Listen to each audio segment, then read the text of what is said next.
Chattington. Are we all doing today, chat?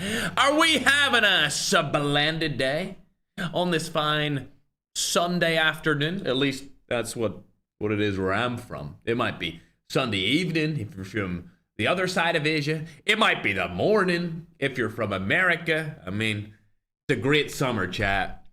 We got the World Cup going on, the NBA Finals, but most importantly, we have the COD Mobile $10,000 tournaments. Ain't that goddamn right?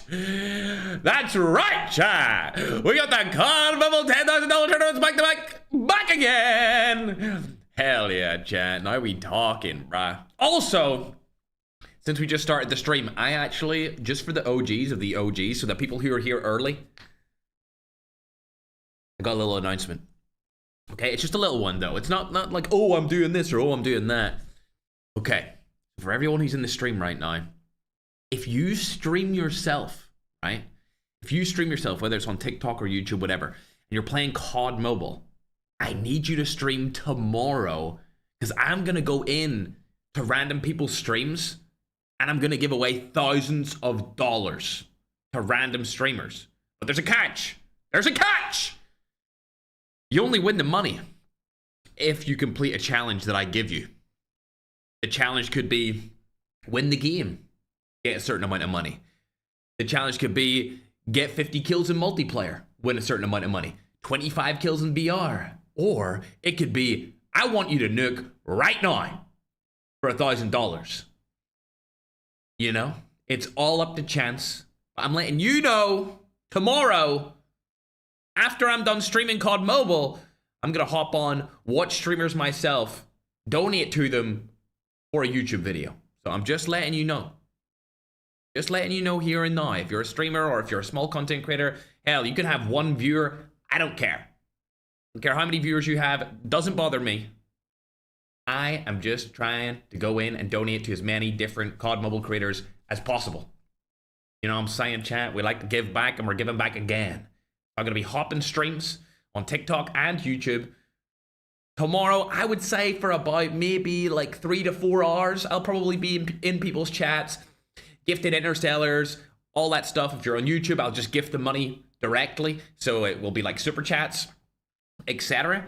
But make sure you're live tomorrow because I'm going to bounce through everyone's streams. Doesn't matter what mode you play. You could play multiplayer. You could play Battle Royale. You could play DMZ. You could play zombies. I don't care. I'm just coming in and I'm going to give you a challenge. And if you complete said challenge, you'll get money. And we're going to be doing this more than once over the course of the next year. So don't worry if you don't get in the first video or the second or even the third, because there's going to be a few videos, you know. There's going to be quite a bit of videos recorded of me giving small content creators or big creators too. I need a clickbait title or I need a clickbait thumbnail. All right. So there's going to be at least one big creator in each video because listen, I need their face in the thumbnail, you know, like my face will be in the thumbnail. I need a big creator face. Okay. But I'm not trying to make the rich richer. Okay. I need the video to do well. All right. But I'll be giving back to the smaller creators and streamers too. So don't worry about that. Rover, thanks very much, man. I appreciate it. What is this spam? Okay, I don't know what that spam means because, you know what? I'm going to let my Tagalog people let me know what that means on TikTok. Also, chat, I feel like I had something else to announce. Oh, I know what I need to tell you guys before we get into it today, chat. All right, we do have all the stream live, so we're good to go. Obviously, $10,000 tournament, amazing.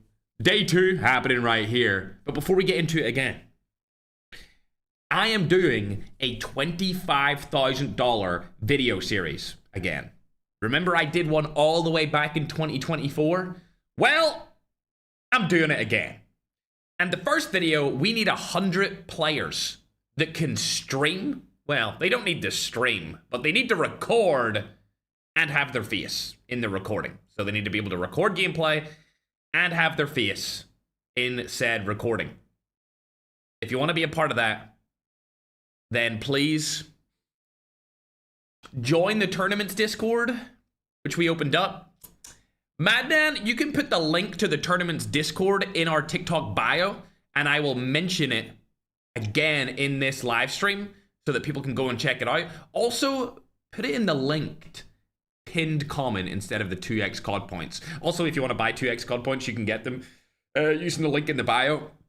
There's like a web store update right now where you can get 2x COD points, which is actually pretty dope. Not gonna lie, it's a fire thing that COD Mobile's doing, for sure. But yeah, $25,000 video series, like you've seen before. The first video is obviously going to be a 100-player BR lobby. Like, there's no other way to get down from 100, so it's definitely going to be a 100-player BR lobby for the first video. There's going to be $25,000 in the line for the entire video series. So if you've ever recorded in your entire life, you can wear a face mask, you can do whatever over your face. You don't need to face reveal. We just need to, like, show your reactions and emotions to doing stuff. That's why we want the camera there as well. So we've got that $25,000 series that we want to start recording, and then also we have the donating to smaller creators and obviously big creators, because I need the clickbait title for YouTube. Okay, just, you know. But donating to smaller streamers, okay, and giving them challenges to acquire the money. Anyway, let's get into the $10,000 tournament today. It's finals day 2. Yesterday there was another $10,000 in the line. And let's just say the Philippines dominated, obliterated, and annihilated the competition. I expected that. What I didn't expect was for Zenith Eternity to have such a hard day. You know, they did clutch up in the end. They finished 5th, okay? So they actually did do well by the end, but come on, those first 2 games, I expect more out of my GOATs! Low-Tex, Necro, Fund, and of course, Slayer, who has fallen from the #1 MVP list. Speaking of MVPs, let's get them on the screen over on YouTube. If you don't have YouTube open right now on the main broadcast, I'll just tell you about the top 3. So right now, Layla is the overall MVP with the total top points of 310. We got 303 from G and 295 from MJ. Just down below, you can see how these MVP points are actually constructed. So you know it's a statistical and analytical MVP award.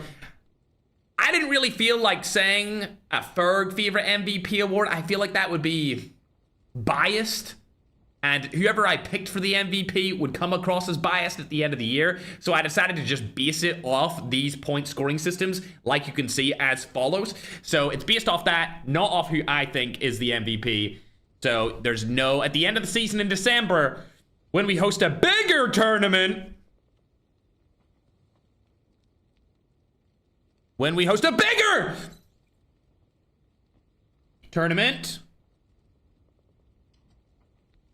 we will announce the final of the MVP for the 2026 season, and then I'm gonna go. Actually, I'll probably get the trophy made. God, I hope the trophy, when it goes through the postal service, does not get destroyed.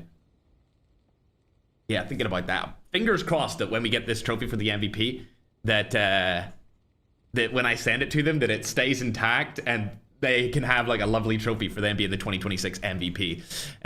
But yeah, we'll get that done in the bigger tournament for the finals of the year. That's all you're getting. That's all you're getting for that in December or maybe earlier. Can't tell you anymore, chat. Can't tell you anymore. Anyway, back to what we're doing today. $10,000 tournament after all of those announcements were done.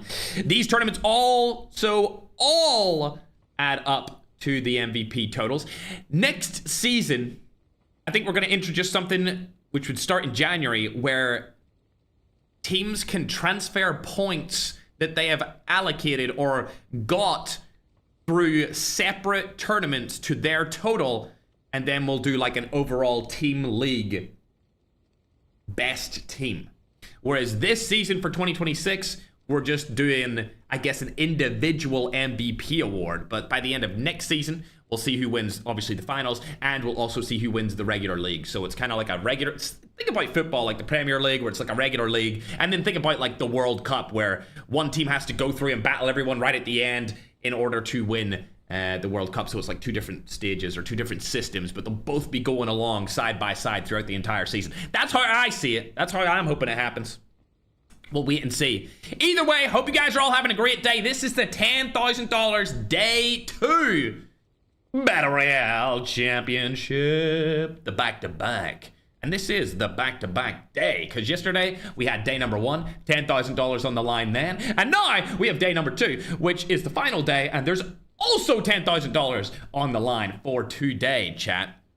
If you're watching over on YouTube, I'll get the new rule set up on the board. I say new, but we've been holding on to this one for a while. This is going to maintain and stay until the end of the season. We are talking about doing things differently towards the start of next year, which would be January. However, for now, we've got isolated and blackout. 7 games, 4 isolated, 3 blackout, just like yesterday. It's pretty much the entire same system as yesterday. Same bands, same teams, same point system, my scrumdiddlyumptiouses.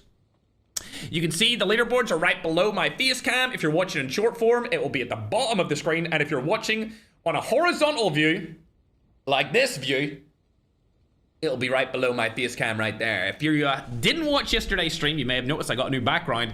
That's because I changed house. I moved house to have more space to make sure that we were looking scrumptious on camera. And I have like a studio apartment on the top floor of my house, which is going to be used for, I guess, the next 12 months. Who knows, I might renew the rent up in this place, chat. You feel me? How can I join the tournament? That's an excellent question. How can he join the tournament, chat? How can he join the tournaments? Does anyone know? Does anyone know? I'll tell you how you can. Since you did it on YouTube and asked that question, Madnan is going to get a link to the tournament Discord that anyone can join, by the way. Anyone can join this. You just need to be over 18 to participate in them. Not my rule, it's Activision's. Don't blame me. Don't blame the messenger. But Madnan's going to put it in the YouTube chat right now. If you're watching on TikTok, he's going to put it in the TikTok bio. It will only be there for this stream. Only be there for this stream. If you don't get it before this stream ends, you'll not be able to get in unless one of your friends can make an invite for you. Either way, chat, let's go through the teams as we get ready for game number 1. A lot to talk about today before we get into these games, right? $10,000 tournament happening right now. $25,000 video series happening this weekend. Donating the streamers happening tomorrow. Oh my gosh, so much to go through. Either way, team number 1 is 4 Kings. Team number 2 is Zenith Eternity. Team number 3 is Marab Overload. Team number 4 is Ashina Esports. These guys are actually a qualifier team. Team number 5 is 4K Joker. Team 6 is Elite Boys. Team 7 is Manitos Macacos, which is Latin American. Team 8 is Candy. Can't even say the end of that name because it's a competitor title. Matter of fact, can we just make it called Crush? Can we just call it Crush, please? Come on, bro. We can't put that in a leaderboard. What is this? Team 9 is Poison Ivy. These guys did really good yesterday as well, alongside the 4 Kings main roster. Then we've got Francisco Javier. This is Ross Kid, Chamo, Soy Topo, and Panchito. These guys play really good on high MS. I like that team. I don't understand their name, though. I don't understand their name whatsoever. Is it just like named after one of their teammates? Is it like a professional athlete? Is it a famous person from Latin America? I actually have no idea. Team 11 is Leap Unbound. They also did really good yesterday, and they actually feature Slash, who was a standout player in TSG previously. Team number 12, we got Team Vectory. That's Panda, Vector, Pub, bringing backs. Team 13, we got PH Mukbang. Bruh. What a name. Team 14 is Viper Esports. Yesterday, I actually didn't realize this, but Senior J is on that team. And I had no idea. If I go down here, oh, he started up. But Senior J is on Viper Esports, and I didn't know this at all. I had no idea that Senior J was on that roster yesterday, which would explain why they did so damn good for a team of players that, you know, I'm used to Holiday, Bolivia, and Pavas being pretty decent. But they haven't really performed at the tippity top of COD Mobile's Battle Royale scene for a little bit of a... I guess it's been almost like half a year to a year since I've seen them do really good. Team 15 is Wahala Pro Max. That's a team from Nigeria and 1 Venezuelan. I don't know how Luis Flores got in that team, but Melo, Lilac, and Isco. Team number 16 is a team that I'm really excited for. It's Father Ali, Matador, El Chapo, and Rezox. These guys did really good yesterday for being a brand new team across 3 different continents. Okay, they're called King Ali. I'm wishing them the best of luck. They have my favorite, best African player. They've got Matador, one of my favorite Middle Easterns. They've got Father Ali, one of the best North African players. And then they got Rezox, arguably the best Frenchman that we've ever had with one of the most insane 1v4s of all time inside of one of these events.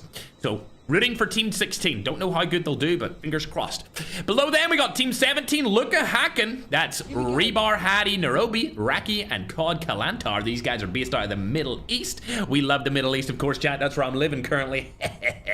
And then Team 18, we got Wexort. That features Wexort, Groot, Medio Omega, and Hellboy. These guys are actually pretty much fan favorites when it comes to YouTube. Anytime I look at my YouTube short form chat, they're all telling me to watch Groot. Team 19 is Koro. This is another Nigerian and United States roster. As we'll hop on to yesterday's winners, and you can see where they landed. Looks like they're going to be over by Skatine. I would assume Slayer's team are going to the right of them. Whoa, whoa, whoa, whoa, whoa, whoa, whoa, whoa. Oh my god. Oh my god, I forgot. I forgot. We need to go through the team list quick so I can talk about this. Team number 20, Qadaran Custom, Mohammed, U3F, and Saran, also from the Middle East. Love those guys. Chuchu Prime. Now we're into it, chat. This is what I wanted to talk about. I forgot about the qualifier teams today. Oh my god. The second day of qualifiers was wild. So these 5 teams got through out of qualification, right? Now listen to this. Listen to this, okay? Previously, the best team in the world, right? Let's just say that's what they were in 2025. Late 2025, early 2026. The best team in the world were Zenith Eternity, right? It was Slayer, Lotex, and whatever duo they teamed up with. Bullboz and Ken would have been the other duo in that, right? Well, team number 25. It says there's 2 team 25s. Either way, let's go down and make sure. Team number 21 they are. Maddan, fix that, please, for the broski. Team number 21 is Ken, a Bullboz, Sleuth, and Loading, right? Keep this in mind. When Slayer and Lotex teamed with that duo, they landed in Dormitory. Slayer and Lotex have landed Dormitory ever since. Slayer and Lotex today have not landed Dormitory and instead rotated to Heat. Brings up the question. Which out of the previous best team in the world is the better duo? It seems like Slayer and Lotex are forfeiting the place that they've landed in for the last year and a half the safe zone is collapsing to the other duo that was part of that God Squad. I don't know. I guess we'll see today.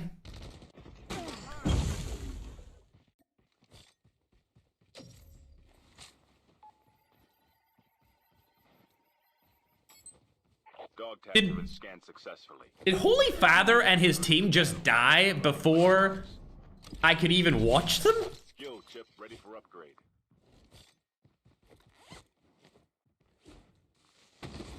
Did they just die instantly?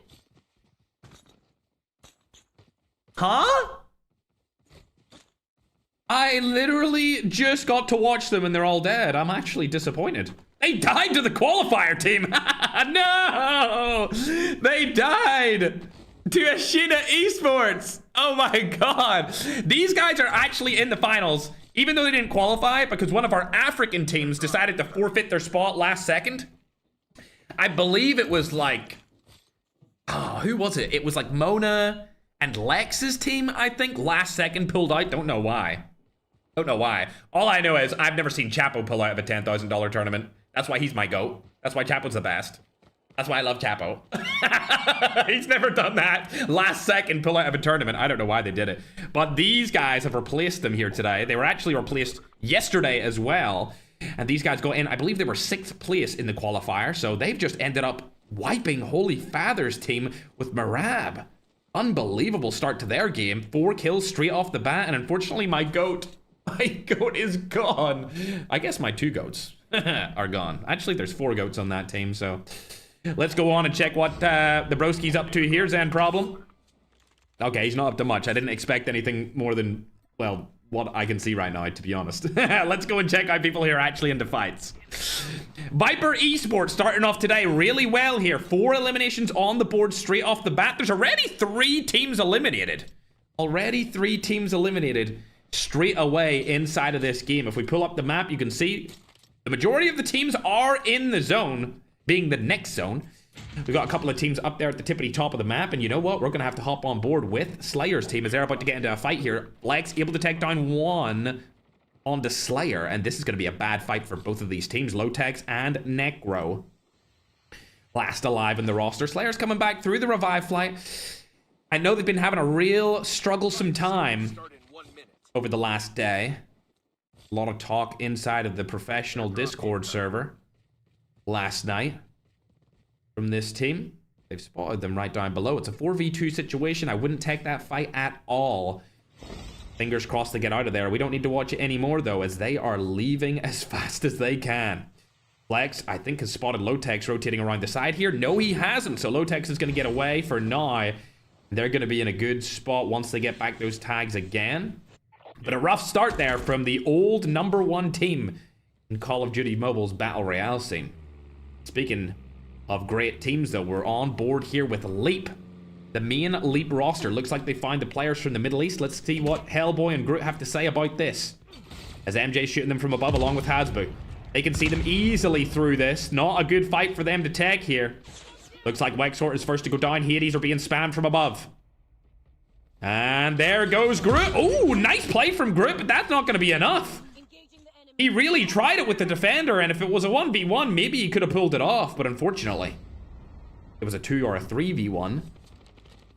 Maddie and Hellboy rotating out of here as fast as possible. Hellboy's got the ninja, so he should be able to stay alive for a little bit longer. Maybe get a hover bike and rotate out of there. But it really depends if he's going to come right beside him, and he is. Hasbulla kills Hellboy in a massive turn of events. Hellboy used his ninja to get away from there, and he unfortunately ninja'd into the remaining player from the team.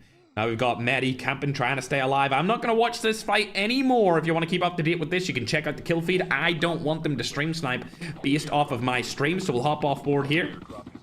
We got Ken and a Bull Boss making their first appearance fully fledged on Wi-Fi in quite some time, so we'll keep up to date with them. But for now, however, I can see Chapo and Father Ali dying in the middle of the open. Ooh, a third party's coming in. Third party's coming in big here, actually. It's 4K Mean versus Poison Ivy. Right after 4K Mean was firing all their shots at King Ali. And the three-way cross-continent team.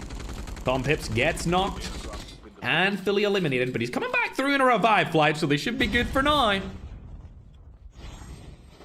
Rotating away. They don't want to take that fight since it's going to be a 3v4 and that third party's still around there. Speaking of the third party, though, I would love to check out that team. Matador, still alive. Rezox, still alive as well. Chapo came back through the revive flight. These guys already have 4 eliminations as well, so they're starting off today really good too. Father Ali, of course, last one that needs to get picked up. We're not too sure where his tags are, but I can make the assumption they're right in between both of those teams. That's a terrible place for both of those players to be around. I mean, Rezox, he has high ground here against Poison Ivy, but 4 Kings Mean are up onto the right side, and don't even get me started by Matador. Look where he is. I mean, come on. If these two teams decide to shoot at him, it's GG's. Picking up the tag, stays alive. 4 Kings Mean are over to this left-hand side. There we go. FHJ is going to come through. Oh, double FHJ. Could have got insta-killed there. But hops out as quick as he can. Remember, 4 Kings Mean up on there. Exactly what we thought would happen did happen. Matafotor in between the 2 best teams from yesterday's $10,000 tournament. But it looks like Chapo's found one here. My favorite African player. He's in between 4 different players. Oh, don't shoot. No! He's going to die. He should have had trigger discipline right there. And unfortunately, he dies because of it. See you later, alligator, bro. This is actually quite a decent team here. He's died to. You pull them up on the leaderboard, you can see they came through the qualifiers before.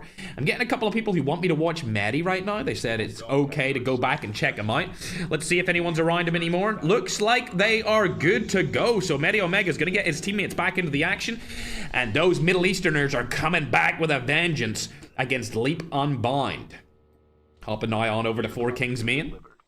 They got 3 eliminations. They're not really up to much this game, but to be honest, I'm not disappointed by them because they had such a great day yesterday that I'm okay with them warming up. One team I'm not really as fond of warming up here is this team. Zenith Eternity. Airdrop The incoming. start of yesterday's tournament, they were complete disappointments. And like I mentioned in the intro to this $10,000 tournament, the final day, day 2, they did pick it up. Towards the end of the day, they finished 5th or 4th. They did all right. Airdrop has But if they had played the way they did the entire day, they could have given 4 Kings a run for their money.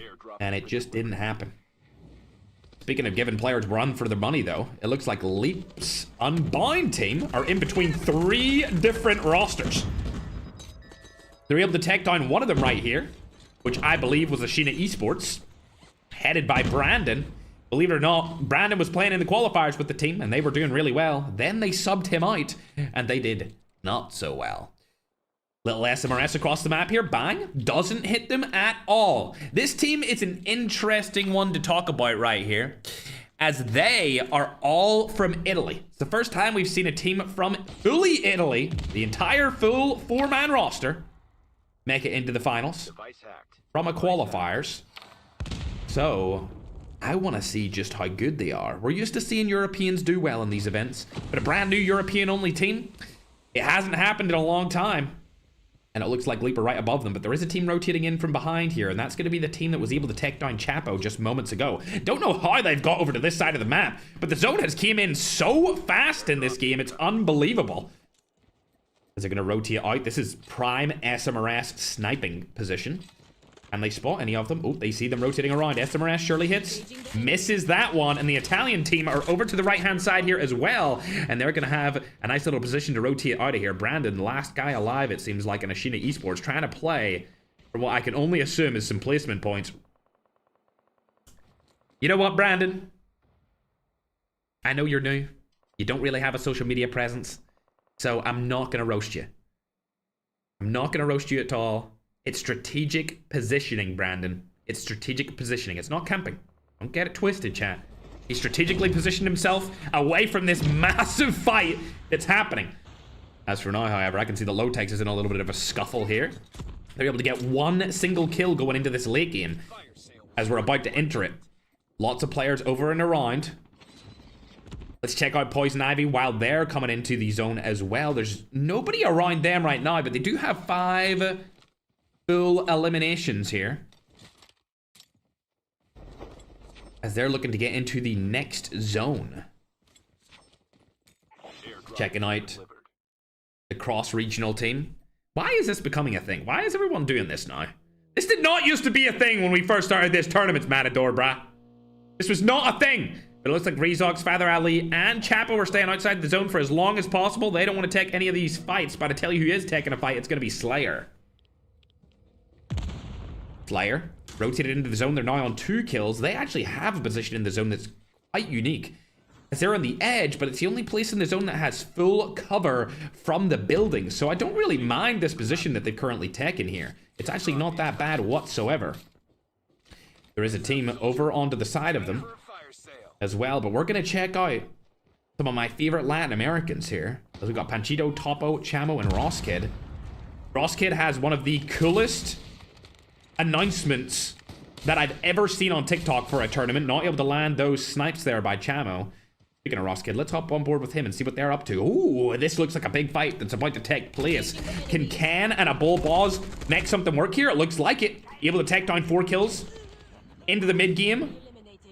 But we're getting into the late game now. 5 on the board for these broskies. Edo does get taken down by loading. That brings him up to 6.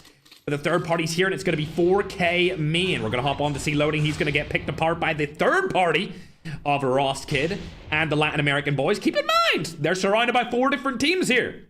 Team number 21. Loading, Cannibal, Boss, and Sleuth. Every single player on this team has previously been a duo of Lotexes and Slayers in previous tournaments. Shots are going to go down on the top. Oh, he's able to land a lot of shots there. Ken! Great accuracy, spamming that XPR. Can he get the full kill? Not looking likely. 7 HP is going to get him knocked and taken down. And unfortunately, he gets full killed with Lotex now rotating in from the side with a little nade. Nope, they're on the other side fighting the Middle Eastern team. Got loading mixed up with Lotex there on the screen. They're far away from each other, so they don't really need to worry about anything so far. I want to go back on and check loading out then, since he was in the fray.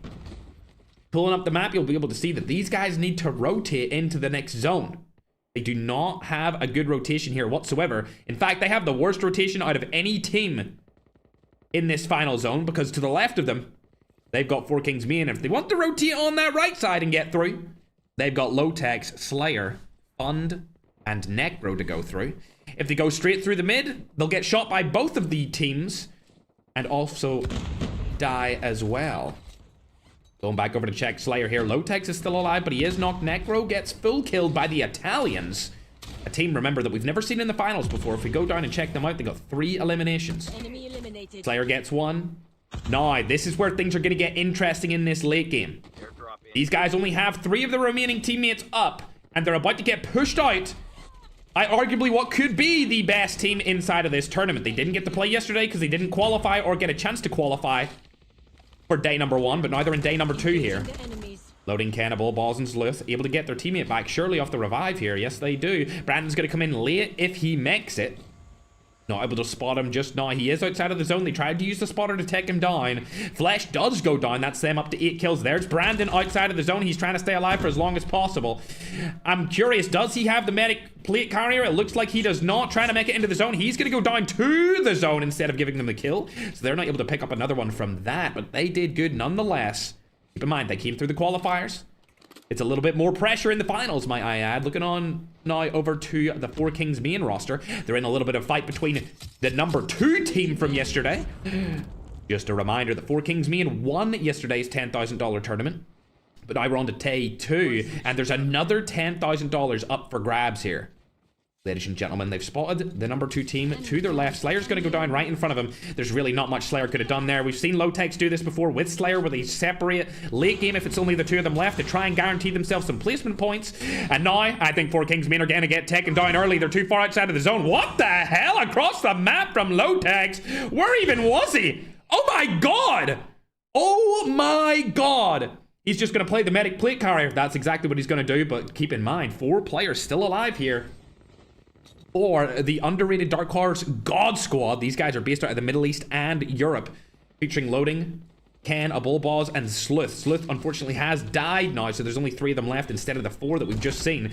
The Italian team over on the right-hand side here, I'm very impressed that they've been able to stay alive, but before I can say anything more, before I can say one thing more, Loading kills 2 of them with the nade, and they're gone. 13 eliminations here for team number 21. We're going to call them QTR because that's the end of their name. It's CJNG QTR, but we're going to call them QTR because it's easier to say. Lotex still playing for the points, like I said before, with the med strat. We've also got the Latin American team still up in here. Love to see Latin America making a statement with Patata, Flex, Rotex, and Jakari. Team number 7. Razox is down there as well from the cross-regional team. Tango has been spotted, not able to land the shot. The Latin Americans definitely have the best position in this zone. Holding that high ground. They're going to need expert communication and chemistry here, though, as Patata has been taken down via an SMRS. However, he does have a self-revive, so he's good. SMRSs are aplenty here from Poison Ivy, shooting them from below. The top on board with them as they try to get up this hill. Snowboard being used. Don't know about this play, but it's going to work for him. Love to see it. Getting down on the cliff face. Great job by them. Loading with 10 kills. Didn't see that happening. He was doing well with those nades earlier, though. TFFNK has been spotted there. I believe that's Takeoff. See you later, Takeoff, Alligator. 17 kills, 11 for Loading by himself. It's the first time we've seen this squad get into the finals and have perfect connection. They played together before, but they did not have Wi-Fi enabled. Bullboss and ICANN finally got access to some good Wi-Fi due to some conflict that was taking place in the world, and it looks like for a first game, they're coming out on top here. The only team that could possibly stop them, I feel like, would be Poison Ivy. Great trophy system placement there. Did actually defend all of them, but now they don't have another one. We've got Leap Unbound on the tippity top of the mountain. Right at the edge of that cliff. They have the best spot in this zone by far if they're able to get some knocks going into the final zone. However, if they do not get any knocks, they're going to be easy pickings as they jump off the side of that cliff. I can't believe Poison Ivy are still alive here. And I think this one might actually go to a Bullboss. and the QTR roster, but we'll have to wait and see as Slash has landed in between both of them. There's no way he's going to do anything with that play, and we're going to hop on board to loading to see what he has to say about this matter as he looks primed and positioned ready to make something happen. Ken, last alive for the team. It's going to be too easy for these guys to come in and make a statement in their first game back, actually on Wi-Fi with some proper connection. Not only was their Wi-Fi connection working, but that chemistry connection on point between the Middle Easterns and Europeans right there. We got 2 Middle Easterns in there and 2 Europeans as part of this roster. Let's load up the kills and see how many they got. Speaking of loading up kills, loading with 11. 21 eliminations in a win. That's going to give them 36 points to start today. That's actually more than yesterday's points after the first game. I believe it was ENL that were able to get 33 points after game number 1. So a better start from the number 1 team. Of course, they're going to be number 1 off of that performance. Leap Unbound, not too bad from them. They did good yesterday, finishing in 3rd place. They're going to start off well today. Also, they're going to get 21 points. So the lead is quite significant at the start of this. 21 points compared to 36. That's a 15-point gap. 15-point gap there straight off the bat. Going further down the list, you can see Poison Ivy again. Good performance from them. I kind of expect it now, considering that they did so well yesterday. 13 kills will get them up to 20 points, so they're right behind team number 2. There's still that 15-point gap between number 2 and number 1, so everyone outside of that are going to be significantly down. Getting a lead early like this is a nice buffer zone, but it definitely doesn't guarantee anything, as we've seen from ENL yesterday, as they pretty much fell off entirely, and I don't even think they finished in the top 5 at the end of the day. Zenith Eternity took them out of that top 5 position. You can go further down. See that team number 7 got 8 eliminations, placing in 4th place. Very good stuff from the Latin American team themselves. And then we go even further down. You can see that team 22, which actually came through the qualifiers, they're known as Chicha Prime. Very good team. But unfortunately, lackluster kills. Lackluster kills, to say the least. I'm seeing a lot of support here for Persia inside of the YouTube chat. Love to see that. Much love to you guys. Very, very much love to you guys. Glad to have you back. I think I can say, from everyone at COD Mobile, it's good to have you guys back. All right? It was getting a little boring, at least over on the YouTube side of the scene, without you guys here. All right? TikTok's always great, but YouTube, you know, it was getting a little bit boring without having all these Persian teams. Am I right or am I right? Yeah, keep the flag spam up, YouTube. Keep the flag spam. 4K ain't winning this one, bro. They already won yesterday, says Crush2211. Well, 4K, man, I hope you just heard that. Because I know you're going to use it as fuel to try and win today as well. Back-to-back on back-to-back days would be crazy. Going down the list even more, we can see Lovely Jubbly by my favorite cross-regional team, King Ali. They were able to get 4 kills in a 6th place finish. I think that was Rezog staying alive there until the end game. Not many kills, but at least they got some sort of points there because they had a bad mid game. And to be honest, they had a really poor early game as they got sniped from the side from 2 different rosters. You can see even further down there, 7 kills from Lowtex and Slayer with Necro and Fund, and a 7th place. I don't know how Lowtex died so early, considering he had the medic carrier, but maybe the rock that he was behind was just a little bit too exposed. Either way, that's not that bad of a start compared to what they did yesterday, so I'm not going to talk too much about them. We can go even further down. 4 Kings Main died very early this time around. They only got 9 kills, I believe, and finishing in 8th position. That's only going to give them 11 points. I think they might be within the top 5, potentially. Maybe. I think they're definitely in the top 10. They're definitely in the top 10. Our Italian Stallions were able to get 4 eliminations there with 2 points as well. They're going to go to 6 points. Yeah, we'll see. We'll see where 4 Kings land after that. Ooh, our Middle Easterns got 5 kills right there as we go further down. And then the favorite Middle Eastern team on YouTube, unfortunately, had a terrible game. 12th place. Unlucky. I think that the Middle East is really getting carried by Ken and a Bull Boz today so far. Even further down the list, you can see some qualification teams like Ashina Esports. They got a lot of kills. Frankly, they actually killed Marab Overload's roster, which was, I mean, we didn't get to watch it. I came last minute because we were too busy talking about the events in general. So, I'm sorry, Brandon, Cincy, Swayze, and Magio, but there's probably not going to be a clip there for you unless you recorded it yourself. Hopefully you did. Fingers crossed. And then at the bottom of the leaderboards, we can see everyone else. Viper Esports actually got 11 eliminations finishing 17th. That is impressive. That amount of kills that early on, I feel like they could come back into this tournament easily. I would argue they're actually the best Latin American roster here and now, but if I said that, Soy Topple might come for my ass, and so will Magic, so I'm not going to say it. Okay, there's 3 or 4 really good Latin American teams currently inside of the game, and then I feel like after the 5th Latin American team, it kind of drops off significantly. It's kind of like the same in Europe. There's like 4 really good European teams, and then after that, it's just going further down the list. You can see some African teams in here. Oh, lost my voice there for a second, and then Holy Father and Remy, along with their roster dying early on. Actually, the first roster to die. At least they got 2 eliminations. I did get reports about a random player. I don't know about that, man. That'll keep me updated on that going into game number 2. It looks like we're waiting for... Oh, is Kidlat playing with Team 8 today? That is interesting. We love Kidlat. Either way, chat, we're going to get the scoreboard updated in just a moment, as I've just been sent it by production. So we'll do that right before we get in, and I can confirm that somebody leaked the password again. I don't know who keeps leaking this password. We never had these problems before this weekend. In fact, we've only ever had 1 password leak in like the entire 2-year history of our tournaments. So I'm surprised to see that the last couple of days somebody's been leaking the pass. I mean, it's not really that difficult to hide the screen, is it, chat? I don't know. Maybe it is difficult and I just don't know.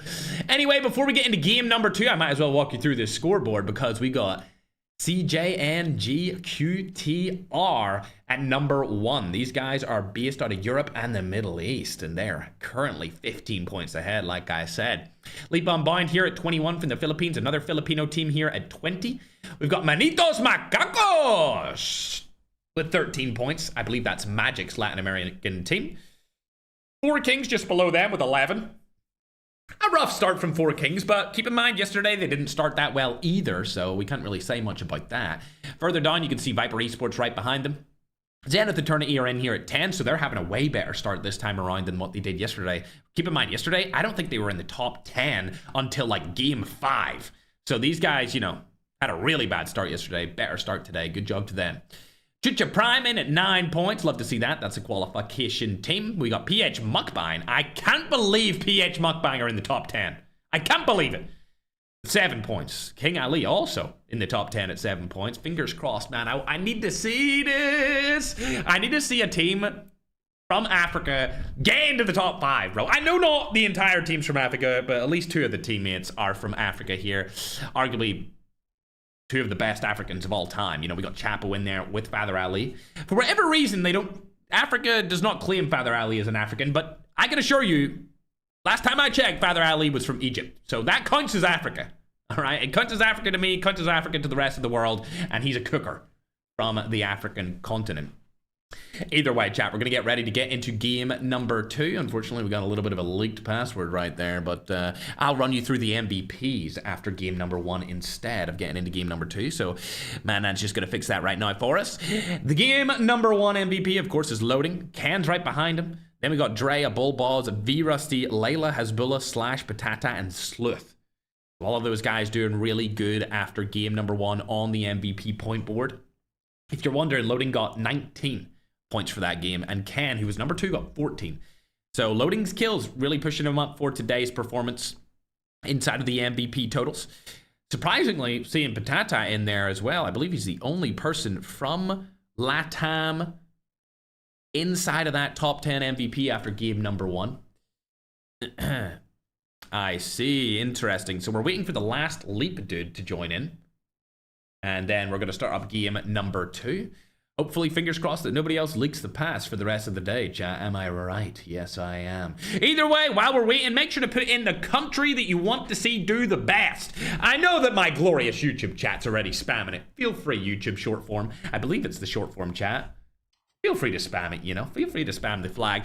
You guys on TikTok, you're more than welcome to spam the flag of the country that you guys want to see do best. Or the region. You can just spam the region that you want to see do best. I'm seeing some South Africa in there. I'm seeing some Europe in there. Ooh, there's actually a lot of Africans inside of the TikTok chat right now. Fingers crossed for players like Chapo and Father Ali to do some work in here. You know what I love seeing nowadays?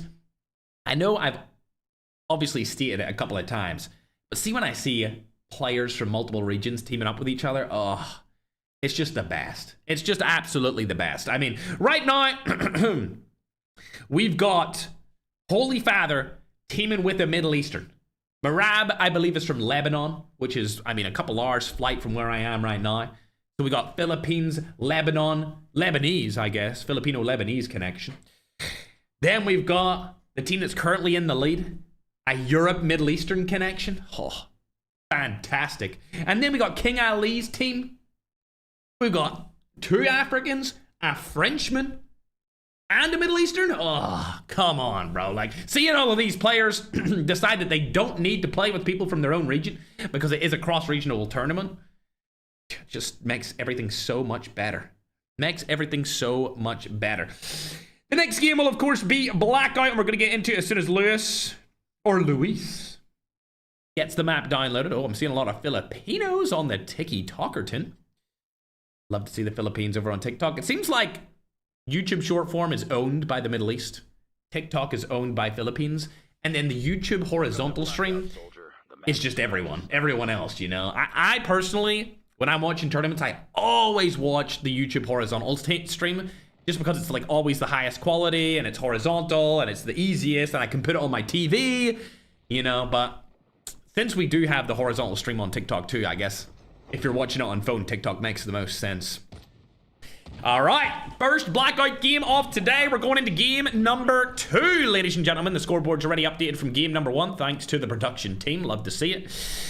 Not sure where that final guy was, but we gave him all the time in the world to join in, and he didn't join in. Not too sure about that. Either way, we're going to get into game number 2. They're not in the running to win it currently, so it doesn't really matter in the end. We'll have to check out where 4K main lands. I believe that Holy Father and Marab are going to land early, possibly over here on the left-hand side, or just down in this bottom region of the map, maybe somewhere over at Factory or Turbine. Yesterday, we were able to see them land in Turbine for a couple of their games, so that might be where they go right now, and it looks like, oh dear. This might be another early finish here for Marab Overload. They're going against the #1 team inside of this tournament. Instantly, Holy Father. I know you've been going through a rough time. Matter of fact, can we send some love to Holy Father? Because I think he's going to be reading the chat sometime soon, especially with this team landing right beside them. But we need to give Holy Father some love. I recently, yesterday, seen some interesting drama. I don't know how much I can speak of it. I'm sure you already know. But I was sad, is all I can say. And disappointed. Not because of Holy Father, but because what was done. I couldn't even imagine it. Couldn't even imagine it. Honestly. Either way. My thoughts are with Holy Father. I'm definitely going to send him a message after this, actually. I definitely need to do that since I seen it yesterday.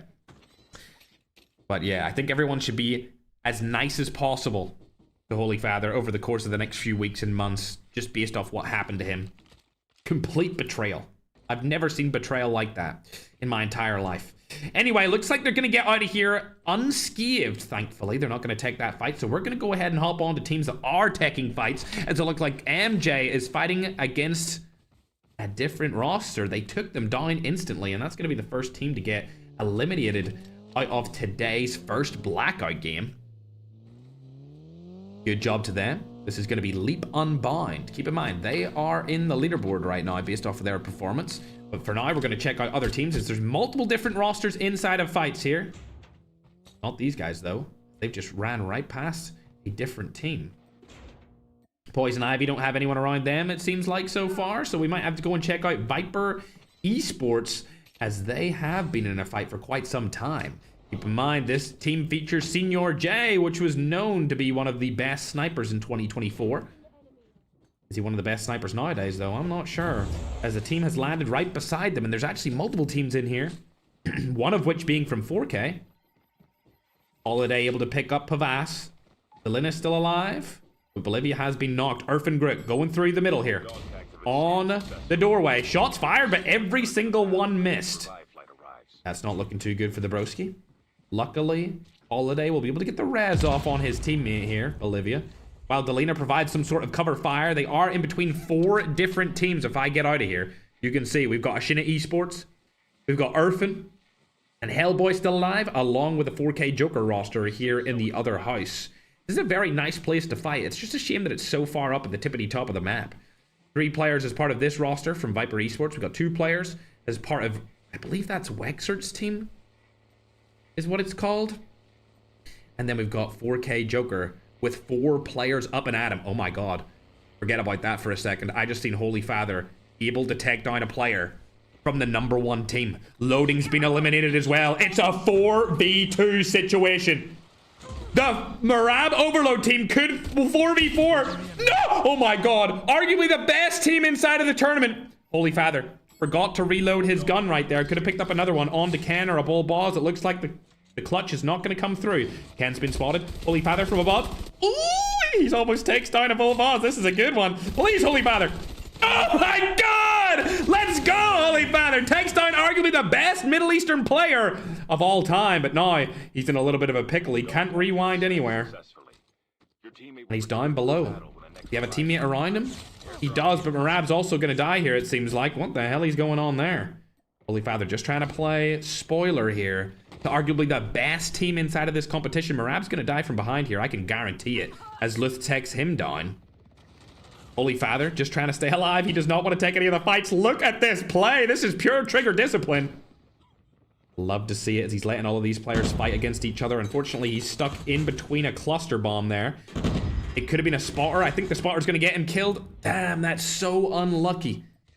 For now, however, Winter and Remy are back into the action. This was almost a 4v4 wipe by Holy Father's team, but they weren't able to get it off due to a third party coming through. For now, they're going to disengage, and we're going to go ahead and watch Narosa, as he's just previously taken down one of the Leap teams, it seems like. Looks like it's been all squared away, so we'll have to hop on board with somebody else. Fire bites Luth, as he's now fighting the remaining players from this roster. A 3v1 push coming through. Luth is going to get absolutely bombarded with multiple players as Loading takes down 1, Loading takes down 2. Loading, can he get 3? Loading, surely not. Surely you don't discompartmentalize this entire team. Oh my god. Oh, have mercy. That's unbelievable. 4 eliminations at the start of this game. 6 total for the team. And Loading proving why he's the MVP of the tournament so far. Inside of this back-to-back $10,000 grand finals. These guys made it through the qualifiers, and I'm sure we can see why. Either way, let's hop back on board and see if Holy Father got his team back. No, only 2 of them left alive for now. Ken moving out in front of them. Winter is still alive here. Luth dying outside of the zone. That's not too good. They might just blow him up entirely instead of bringing him into the zone. For now, let's check out 4 Kings Main, however, as they've got 3 eliminations at the start of this game as well. The zone's falling in, and they are already close to the middle. They should have an easy game here when it comes to guaranteeing themselves some points. While this is happening and they're moving into the zone, I can see Ashina are finally fighting Viper right beside them.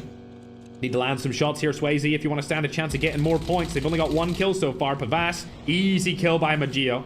Able to take him down and fully eliminate him, apparently. Is that the whole team dead? Damn, Viper Esports falling early here inside of game number 2. If you pull up that leaderboard, you can see they were number 5 with 4 Kings at 11 points. So that's not looking too good for them. Winter last alive. We'll check him out. Does he have a medic plate carrier? He does not have a medic plate carrier. But he'll be able to get Holy Father back into the action, which is good, along with Marab. Scan both of the tags in at the same time. He's not going to be able to come back, though, unless he finds a medic plate carrier somewhere out there. That's his only hope for now. If ever I want to check out where Wexor is, he stayed alive here. It looks like Medi did get killed up top. Did the 4K Joker team stay alive? They did, so they must have been the winner of that fight earlier that we switched off of. Speaking of fights, however, it looks like Super Jeff's in a fight right now. Gur's been knocked, Narosa and Tom Pips are able to pick up 1 apiece, and there we go. Full team wipe onto KTT. 7 eliminations here for 4 Kings Main. This is a good start to game number 2 on Blackout. Yesterday, we've seen a lot of teams performing well in Isolated and falling off in Blackout, whereas a team like 4 Kings Main are used to playing on Blackout as well. It looks like Slayer's been spotted here by Secra. Low takes over on the side here, providing some sort of third-party angle, even though they're from the same team. Gonna rotate away, Secret trying to get some cover. It's a 3v4 situation. This could easily be won here by Slayer's team, even with a ping disadvantage. Looks like they're not going to take that fight. Low tech's providing a little bit of a nuisance with a distraction. Secret's been spotted by Slayer. Moves back. Goes for cover. Bond is a little bit further up here. Knows that there's a player inside of that house. Necro's going to get spotted out in the open. There goes one. Now with two. Fun tries to make something happen here. Not able to go, as he needs to reload his AK-117. Shots go down again. Able to get the full kill. There comes another from Bond. Excellent play.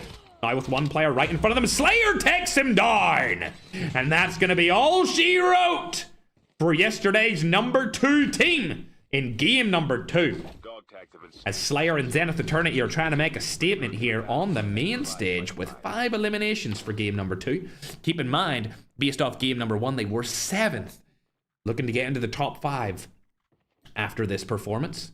Winter dying outside the zone, but he is in a truck, so they could pick him up. I'm not sure if that's going to happen. It is. Remy's going back like an OG teammate right there. Love to see that, but for now, we need to check out Ken, as it seems like he's in a fight against the Italian Stallions. And there's only one left. So, Eas, it's all down to you. Oh, what's this? Is this? Guys, listen, this is every single time I come to watch you. Oh, bro. Guys.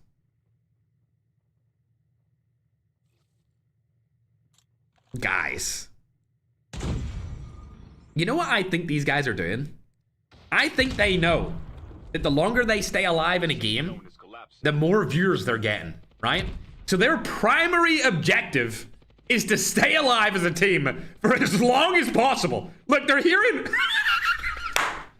they're hearing gunshots, and they're instantly running away. Oh my god. Oh my god. There's no way they have cars. Oh my bruh. They heard one gunshot, and they were like, fuck that. Like, we're not taking that. You know what? Let's just get to a different spot, guys. There's no reason for us to fight. Yeah, there's just no reason. There's no reason for us to fight. Let's get out of there. Yeah, you know what? Yeah! Yeah! You know what? Let's just keep going. Let's just keep going. Staying alive to get maximum viewership. This is a greed the Bible talks about, chat. I'm sure it says it in the Quran as well, chat. Oh my god. Hey, yo, straight to the luxury home. Sheesh. What are we rating this home out of 10, chat? Are we giving it a 10? Shit. Good rotation, guys.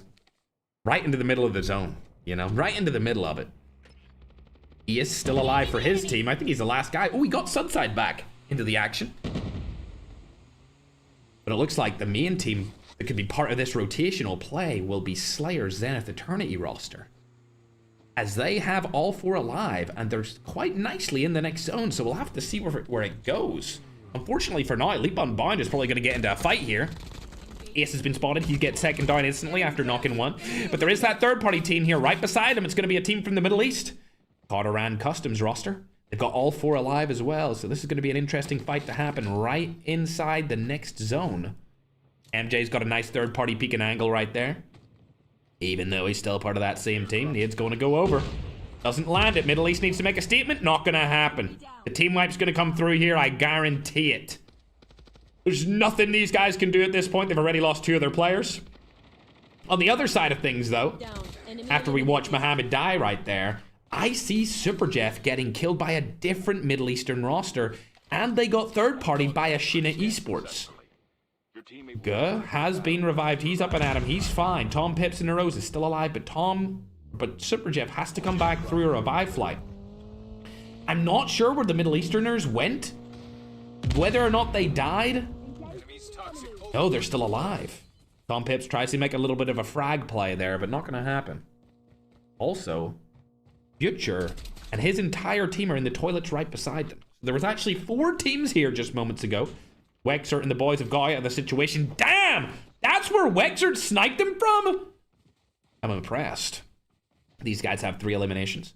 We're going to hop on board with the number 1 team going into this game, as they're holding down Leap Unbound outside of the zone with 7 eliminations.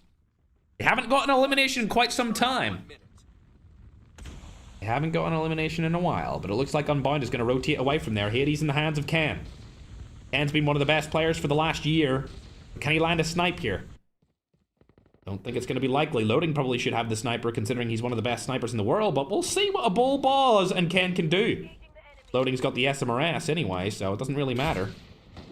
Sniper shots through the smoke, not able to land any of them just yet. Let's hop on to see if Ken can land a shot. Not gonna happen either. Where's Sleuth in all of this? He's got an SMRS Hades combo too.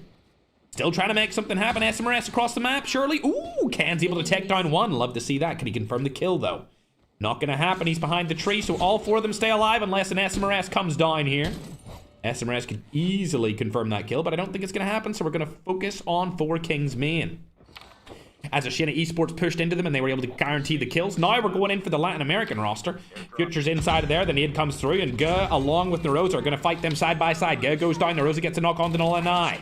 Lanai could get full killed here, but Guh is full killed as well.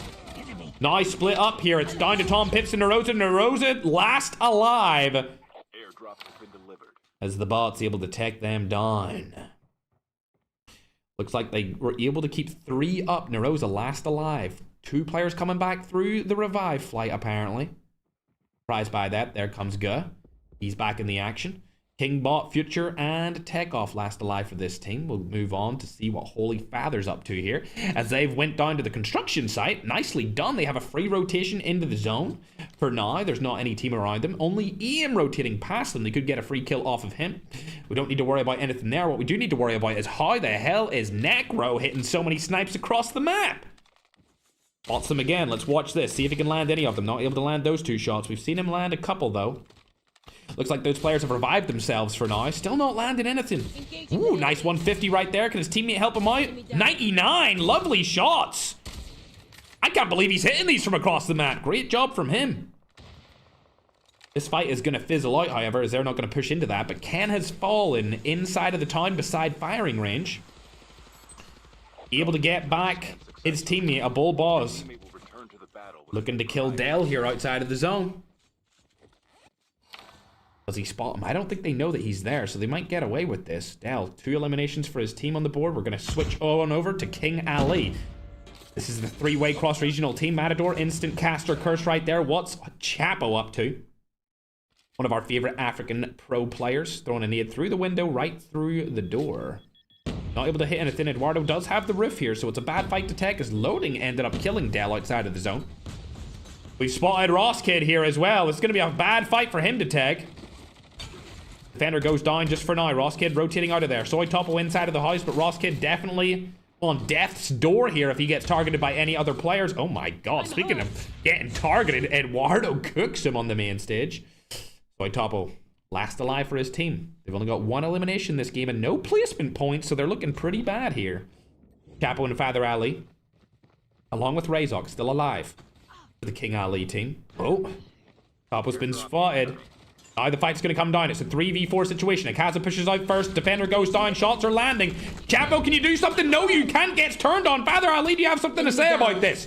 He does. Razok still alive here. Renzu falls. Now last alive is Instinct. This 3v4 has turned into a 2v1. Oh, never mind. Revived himself, but not enough. As Instinct's last alive in the 4K Joker roster. Great play by Father Ali, Rezox, and Chapo there. Able to split push that and destroy them on the main stage. Instinct rotating around the wall here. Can he land the shots? No, he can't. Rezox takes him down. There's a third-party position over there on the left-hand side, and it's going to be Holy Father's team, so we'll hop on board with them and see what they can do. Remy, unfortunately, dying outside of the zone earlier before today. Trying to find a spot in this zone. Holy Father's team probably going to get killed here by a bull boss, if I had to guess. We'll hop on and see what kind of angle they're working with here. They know that that team is right above them. Loading a bull boss and Sleuth need to make something happen. They could push this in a 2v3 situation. Looks like it's going to be a 2v2 off the bat. Holy Father lands some shots. Not going to be enough. As expected.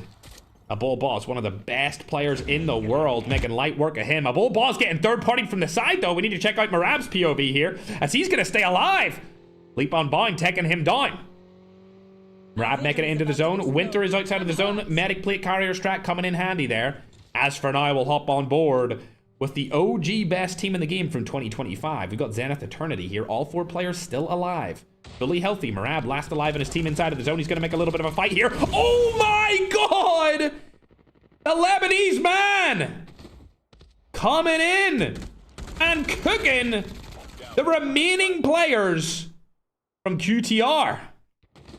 A little Middle East on Middle East action right there.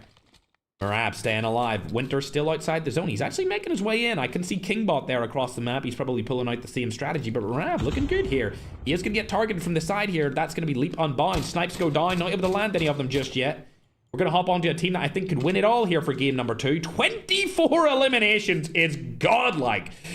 I mean, I know godlike doesn't play COD MBR, but maybe soon.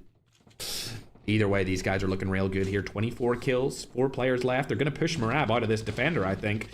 Multiple SMRSs coming down. A smoke does come through. Great play from Marab, but I don't really think it's going to be worth anything, as these 4 guys are going to rush him instantly. With snowboards, yeah, that's really all it takes right there, Marab. I'm sorry, you played well, but you're dead. As Winter dies outside the zone as well, and they finish in 5th place.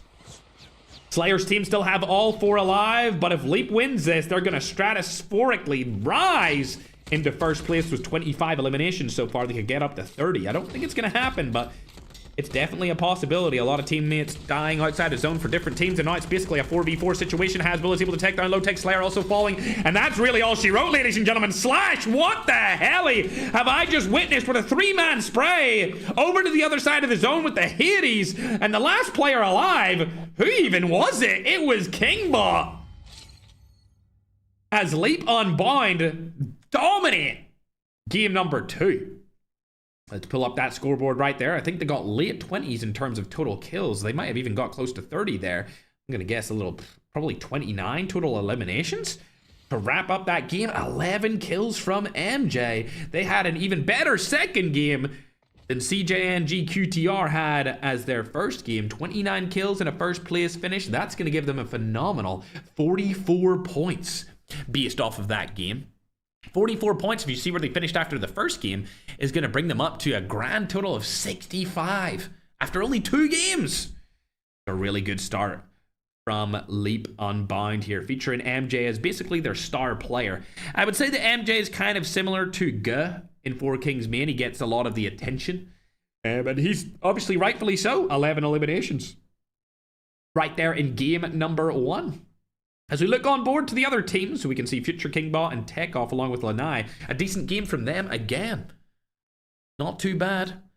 They'll be able to go into the leaderboard based off of that. If you look up at their kills, 14 eliminations, 2nd place. That's going to give them 24 points here, so not looking bad at all. Then further down, you can see Slayer, Necro, Low-Tex, and Fund have came in at 3rd place with 9 kills. That'll give them 16 total points, so they'll probably go into the top 5 here. It's an earlier top 5 from yesterday. Then below them, we can see our cross-regional team featuring 3 continents: Africa, Africa, Asia, and Europe, all in the same team there. They actually got a ton of kills. I didn't even realize how many kills they were getting. 10 eliminations, 4th place finish. That should give them 16 points, and they should go up the leaderboard as well. Further down the list, you can see Rami Marab, Winter, and Holy Father finishing in 5th place. A good clutch there from Holy Father against a Bull Boss that we seen at the start of that game. Speaking of that team, they finished just behind them, but they did have a lot more kills with 12 eliminations and a 6th place finish.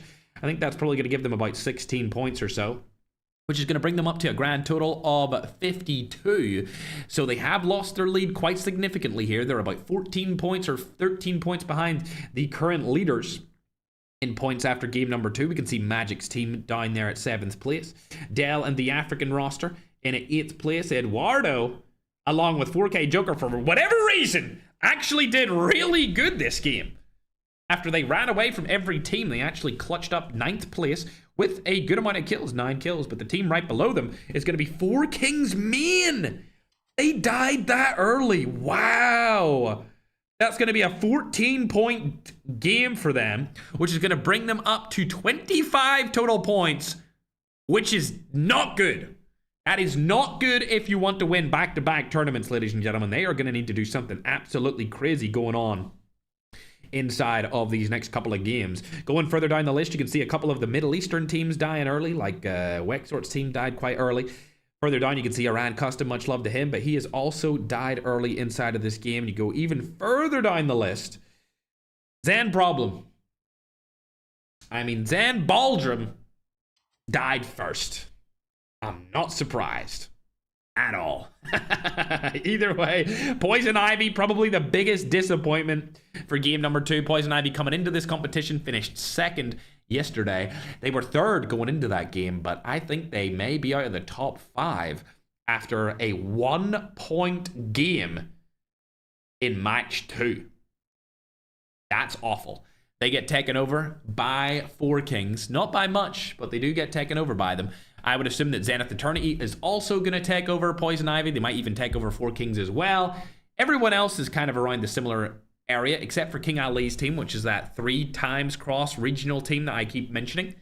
I know they're not that big in terms of overall audience, but I just like to talk about them because they have players from the Asia, they have players from Europe, and they have players from Africa all in the same team. So I'm kind of rooting for them, if I do say so myself. I'm sure there's a couple of other people from Africa or from the Middle East or from Europe that are rooting for them also. It's just such a crazy melting pot of players on that team, so I love rooting for those guys.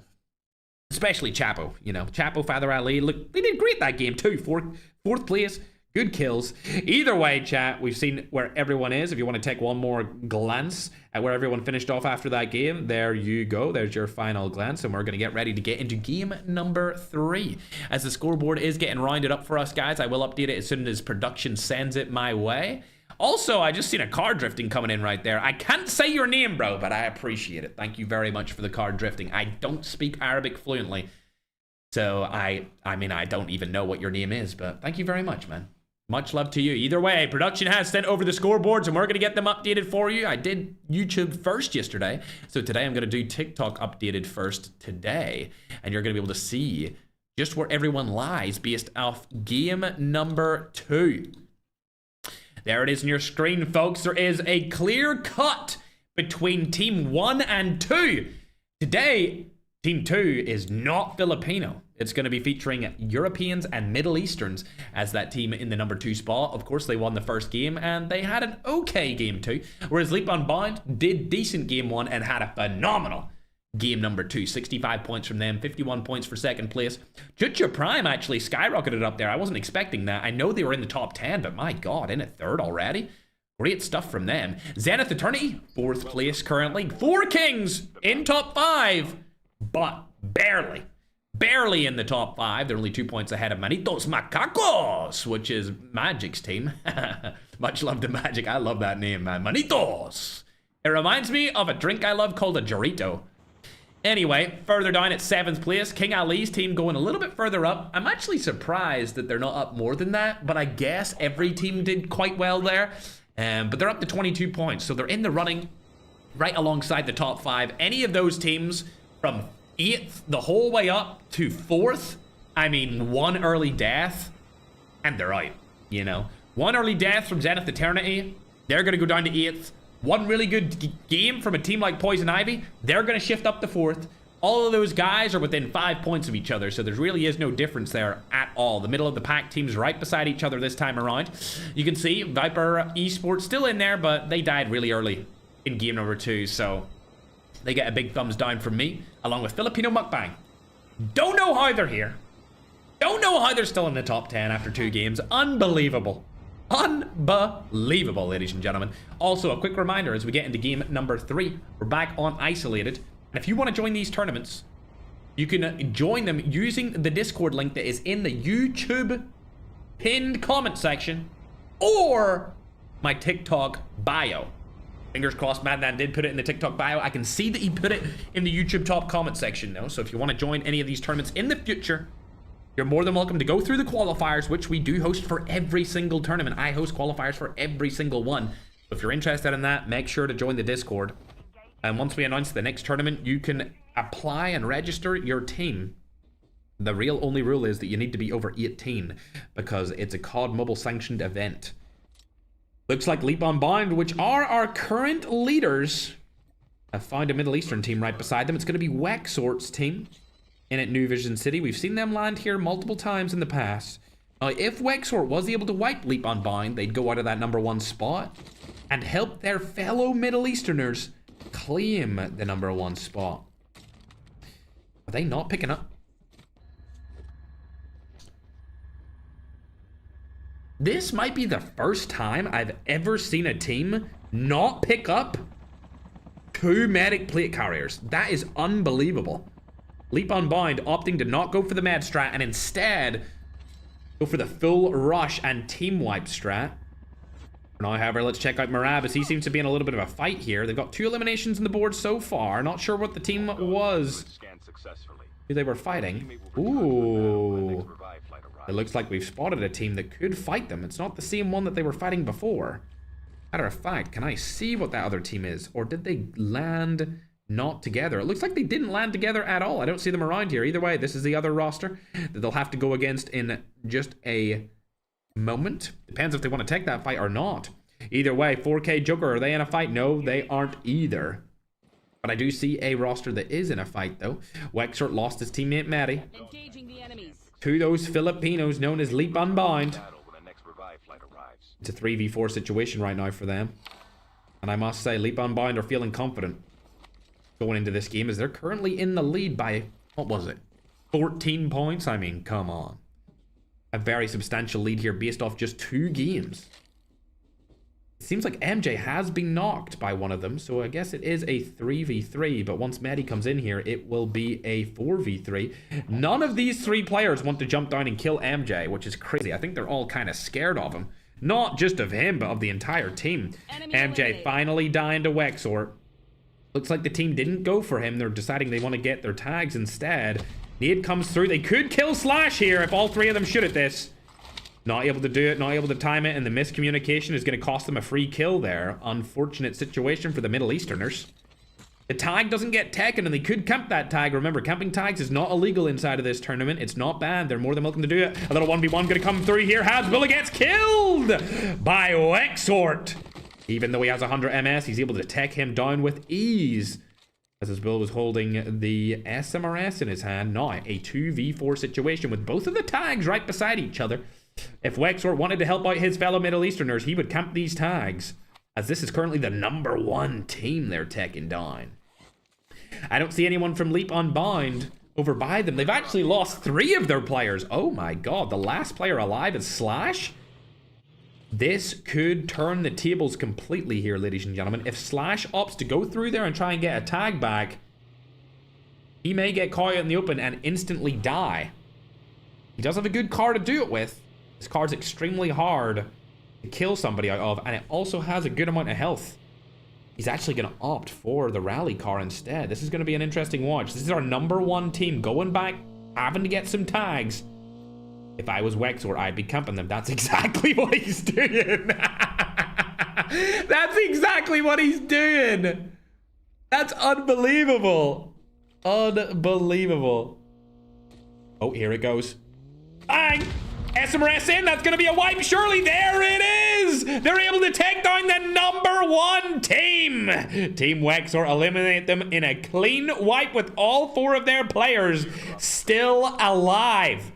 Fantastic job from Wexort, Medi, Hellboy, and Grit to be able to take down the #1 team currently on the leaderboards. That's Leap Unbound. Down and out in game #3. Now, going on to check team 3. We can see that Holy Father has been eliminated here from above. He already has 2 kills on the board. Remy coming back. He needs to get a retaliation kill, but I don't think it's going to come through for now. As Winter's rotating down.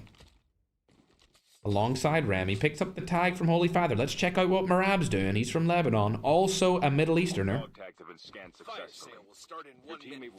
5 eliminations from the team. This has been a good start for them. It looks like they're not going to take this fight. Winters went back up. Nope, he's coming back down again. Doesn't know what he wants to do here.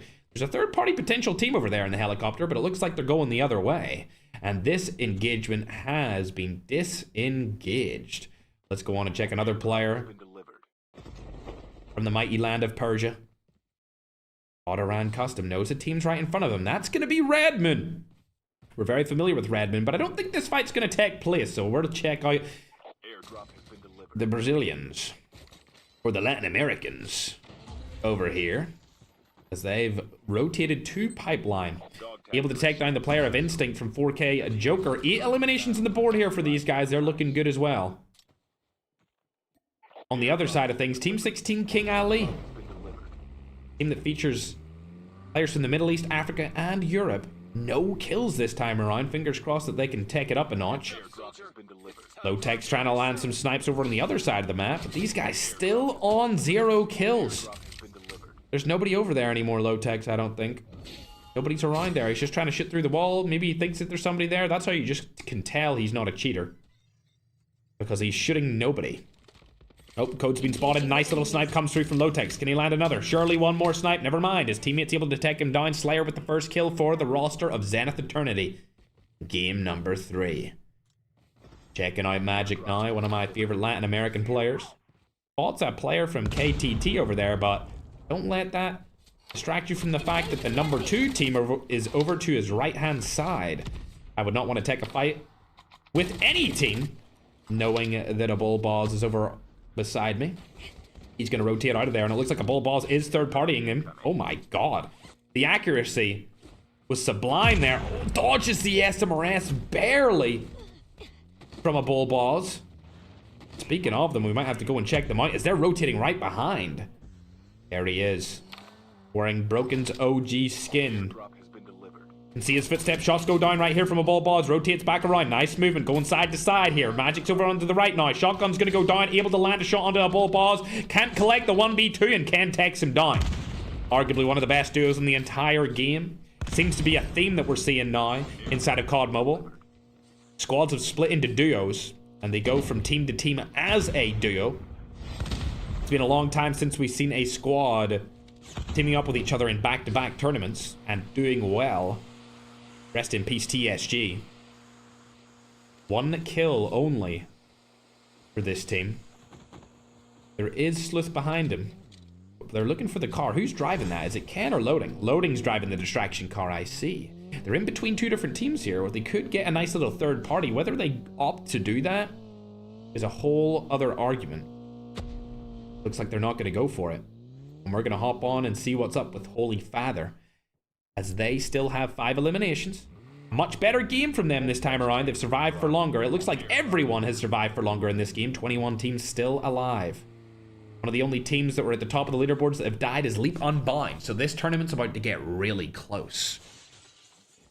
Making their way through farm. They need to collect some loot because Holy Father has nothing. He's actually not even using the Holy Father skin. I guess he doesn't want to get targeted. We'll hop on and see what Poison Ivy are up to here as they're able to take down the Africans. 2 eliminations so far. I can see one of them is down there. They're able to take him down. There's the 3rd elimination. There's a car right behind him. It's going to be a different roster. Ranzu from 4K Joker also trying to get into the zone. He might get targeted from the side here by Layla if he is spotted. Nope, they're going the other way, and it looks like Redmond are trying to rotate into the zone. Layla's been spotted. There's 3 out in the open. Zombie Duck gets hit by the car, gets knocked. We got Balux right behind him. Aim's going to be able to take him down. That leaves 3 players up and at him. Never mind the beat and switch with the car. Layla actually rotated back with the rewind after the car stopped there. He's going to run through and kill Zombie Duck here. Surely easy takedown from him. Now all 4 of them are alive, ready to go into another team, because the 2 remaining Redmond players have rotated as far away as possible, as quick as possible. The only other team around them is COD Iran Customs team. Going into farm now. They're going to get some decent loot off of this, which is going to be good for their late game. For now, however, let's check out Zluth and the Europe/Middle Eastern combination. Sud side, the Italian Stallion goes down here. That's the team that came in with a full Italian roster into the qualifiers and made it through with ease. It looks like they are not finding the finals even as close to as easy as the qualifiers. We'll check out the team that were able to take down the #1 roster as they're inside of a fight against Latin America. Wexart moving his way back. He knows that the team's right in front of him. Doesn't want to take that fight at all as they're pushing him out quickly here. Check up with Maddie. He's not got an angle for this, but I tell you who does. Hellboy. Oh, dearie me. There's players all over them here. I can see Ranzu from 4K Joker on the other side of the hill as well. This is not looking too good for him either, but at least he can get into the zone untouched. For now, they're split up in the 4K Joker roster. Fortunately for Wexort's team, they do not take a lot of damage to the zone here. They might be able to come in late, but it really depends on what this team in the tippity top of that hill want to do. They're staying alive. We might have to go on and watch their POV instead. Shots are going down. I think they're going to stay alive here for a little bit longer, so we'll check up Tom Pips as he's actually in a fight here against 4 Kings Overload, now known as Marab Overload, and they're going to get wiped by the main roster. Unfortunately, all 4 of them do die there. 7 eliminations, not bad, but they died too early to get any placement points, so an unfortunate situation for Holy Father. While that was going down, Lotex has been knocked along with Slayer. It's all down to Necro and Fun to make something work here. Able to take down Flex, his fellow clanmate. Now they're in a tough spot here as Magic and Jakari are still alive. Fund gonna go ahead and get knocked. Luckily for them, Slayer has been revived, and it's only Fun that's knocked currently. Slayer rotating up, able to kill Magic. Full kill comes through. Now Jakari, last guy alive on the team. Slayer's not going to go for him. Instead, he's going to go for the revive on Fund, which, you know what? I can commend that play. Gets the revive back. Now he's deciding if he wants to push up or not here. Jakari's already rotated back. So he's not going to be able to get that kill since he didn't rush up instantly. But these guys looking a lot better here with 9 eliminations this early on. 17 teams still alive. Up and at him. We're going to go down and check team number 21. There is 4 players left alive in this team. They're rotating through farm, which was what we seen earlier from Marab Overload, but there's nobody around them, so they've got nothing to worry about. Go was able to take a player down there, but it looks like it was only 1, and these players are going to get back their entire roster into this end game. As you can see, the zone is closing over here, and I still see King Ali's team up and alive. 0 kills, but hey, at least they're alive, am I right? Team 15 is the team shooting them out of the helicopter, though. We'll have to see where they land in just a moment.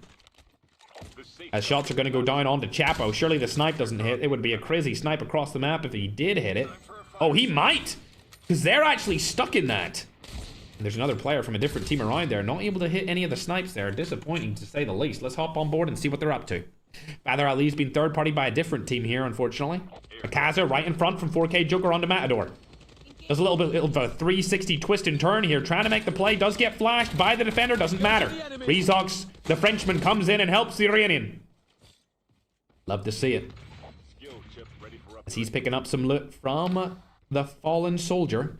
That's their first elimination. So they're not up to much, but they're playing what I can only assume is for placement points.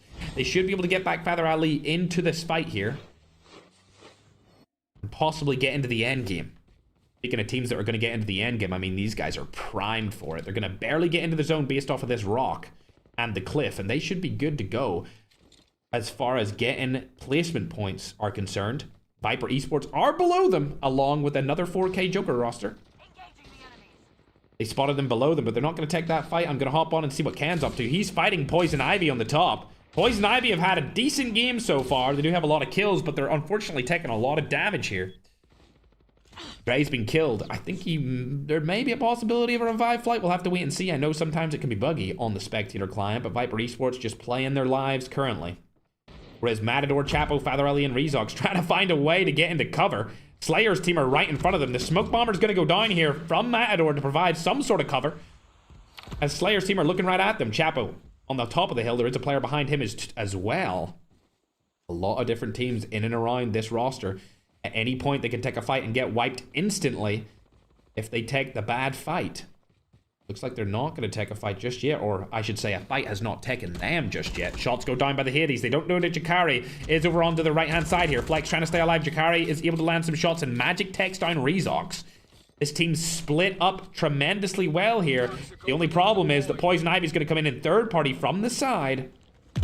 And luckily for him, he got the brand new class ability down, so the movement speed has been nerfed. Making the Poison Ivy player get out of there quickly. Oh, Middle Eastern against an African here on the main stage. Able to land a couple of shots, but the kill is stolen by a Bull Boz. And then he's going to get taken down as well. Father Ali and Matador last alive for King Ali team. Only have 1 elimination. It doesn't look like this game's going to go their way, so we'll hop on board with Poison Ivy. These guys have all 4 alive and 17 eliminations. Airdrop has been delivered. Based out of the Philippines here, they played great yesterday. Ended up finishing 2nd place. They've spotted Matador here trying to rotate into the zone. I'm not sure if he's going to be able to take this fight against all 4 of them. Looks like Father Ali could come in with some sort of support play here, and they rotated out instantly, which was actually definitely the best decision that they could have made this game. Just trying to get some placement points here at this point. A couple of smokes in and around that truck would help them out greatly too, but I'm not sure if they have any. Looks like this player doesn't. Secret definitely doesn't have any smokes. This guy definitely doesn't have any smokes. Rusty, he doesn't have any smokes. These guys are not good loots. Yeah, not good in a loot position whatsoever. They do have 17 kills though, so they just need to play for that placement and confirm some good averages to boost their way up the leaderboard. Speaking of good averages though, we're now looking at team number 21. These guys are currently situated in second place with 11 kills. After the couple of games that we have played so far, Ken looks to be up in the front here. He's going to be taking the fight first. Secret's actually getting third party from behind. They should take this fight. They definitely should. A Bull Balls is now up in front. There's an Annihilator shot. Can he land another? No, he can't. Rotates back. Teammates provide him some cover. Good chemistry there from the roster of QTR. More players going down here. And it looks like Magic's last alive in the team, trying to make something happen onto a Bull Balls. A Bull Balls seemingly is going to get away with it for now. Does he have a smoke? Yes, he does. Smoke can come through here. Wexor right beside him. Needs to get that full kill onto him. Shots go down. Full kill comes through. A Bull Ball is able to take him down. I think Magic has died outside of the zone here as well, so they're going to be free and easy for now. 14 eliminations, a great rotation in from Loading, and a Bull Balls. But we're going to go ahead and head over to Four Kings Main. They've had a disappointing start in today's tournament. After winning yesterday's $10,000, they are not looking to win today's $10,000 tournament. 14 eliminations on their side as well. Keep in mind, these guys are 5th place currently. Necro and Fund also alive, deciding to camp inside of another different truck. Viper Esports pushing into Loading. Annabelle Boss from the side. Tech him down. Only 5 teams remaining. Fund and Necro able to get 16 kills with their teammates here. They just need a good positional placement. The safe zone is collapsing. With the top 2 teams now eliminated, it's now time for the remaining teams to skyrocket up that leaderboard and close the gap. The gap is getting closed right there from Necro. That lands them another team positional point. They don't have any smokes. Only one from Necro. He's going to die outside of the zone. Does he have a medic plate carrier? He does. And that leaves his last remaining teammate to move into the zone, being Fun. But I think this is going to go in the way of Four Kings Main. I mean, they have 3-4 players up right now. One of them is knocked. It's going to be good. But Viper Esports doesn't have what it takes. The high ground is in the side of Four Kings Main. And they're looking scrum-diddly-umptious down below. But wait. They have the firepower. They're making it work here. Viper Esports, even with the low ground, come through and do an enormous amount of damage. The Four Kings now shifting it to a 3v2 instead of a 4v3. Good. Rotating back onto the cliff face here. Tom Pitts holding the upper ground. Nade in hand. He doesn't have any more rewinds just yet. And the glass ability gets used here. This is a bad fight for him to take. He goes down. Good. Last alive on his team. I don't think he's going to be able to clutch this. It's going to be a tough one. 3v1 situation. There's absolutely no way. Not with that movement. It's not going to happen. And it looks like this game goes to Viper Esports. Surprisingly enough, I thought the Four Kings main roster had that. It was technically a 4v3. And they had zone advantage along with high ground. But sometimes you just make a choke on the main stage. Necro able to get that second place finish with, I believe, what was 16 or 17 kills for Zenith Eternity. So they're going to go up the leaderboard as well. A much more closer day today inside of this tournament. I feel like all of the other regions have decided to step it up a little bit. Maybe just yesterday they were a little bit out of it. Unfortunately for the global scene, we're really the only team that hosts big events, whereas on the Garena side of things, there's big events all the time where these players can practice under severe pressure for tens of thousands of dollars. Whereas over in the Global Lab, which is what we're playing this current tournament on, it's really only our $10,000 tournament. So maybe these teams hadn't had any good practice in quite a while. It looks like they are back though. 17 eliminations in a second place, but Viper Esports, 24 kills in a first place finish is going to give them 39 points. What a great game from Viper Esports. They're going to go crazy after that. I mean, 39 points. They finished last game, the previous 2 games, combined for 16. But that's going to put them up to 55. And they're going to be right alongside teams like Leap On Bond, QTR, Chicha Prime, Zenith, Four Kings, all those tippity top teams. If you look along that leaderboard, you can see out of the 6 teams at the tippity top, actually out of the, 6 teams, 5 of them got 14 kills or more. So we've got a top-heavy game inside of this one. Looking at all of the teams, we've got 4K Main in there. We got Zenith Eternity. We got Viper Esports. 4K Main, Zenith Eternity, and Viper Esports all finishing top 5 yesterday. Every single one finishing top 5 yesterday. So they're doing pretty good. All 3 of those teams. We go further down the list, Poison Ivy in at 4th place. They finished top 5 yesterday as well. And as you go further down, you can see Redmond, 5th place. You know, that's not a bad game from them. They're kind of like an average team at this point. Before, they were quite good, but they haven't really remained at the tippity top of Battle Royale. Further down, team finishing in 6th. That's obviously going to be Loading a Ball Balls Cannon Sleuth. That's going to be QTR. They did really good in that match as well, based off of kills. Not so much based off of placement. They did get pushed out by Viper Esports at the end of the game in a 4v2. Unfortunate for them. But as we go further down the list, it's going to be interesting to see how many points Leap Unbound actually got, because they were number 1 by a little bit of a margin here, by about 14 points. And because they died so early, they're not going to really get any more points there. They are.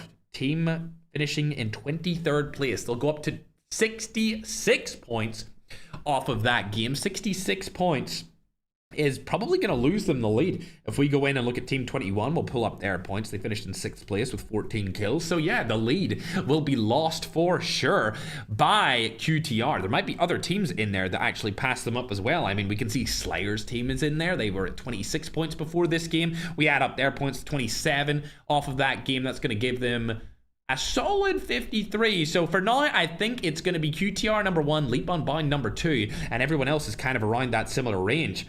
The gap has been closed, and now it's anyone's tournament for the remainder of the games, ladies and gentlemen. Magic's team did get a couple of kills in there. I can't see Chucha. I actually cannot see Chucha Prime at all. Oh, okay, never mind. Never mind, I see Chucha Prime all right, and let me tell you, they didn't have a good game. 3 points with 12th place. They're going to go down on that leaderboard. Four Kings is going to go up past them, of course, as they were able to get 16 kills based off of that game, and that's going to give them 23 points. So they're going to be up to, what, 48? It's going to be very, very close between that top 5 group. Yesterday, it was all Filipinos. Today, it seems like it's Philippines, Middle East, Europe, and because of the disappointing performance of Chucha Prime, Latin America might be held back here a little bit. But we'll have to see where Manitos Macacos finished. Let's check. Magic's team, 8th place, 8 kills. That's going to give them 10 points. They're going to be up beside Chucha Prime, and both of those teams are going to go down, probably outside of the top 5 entirely.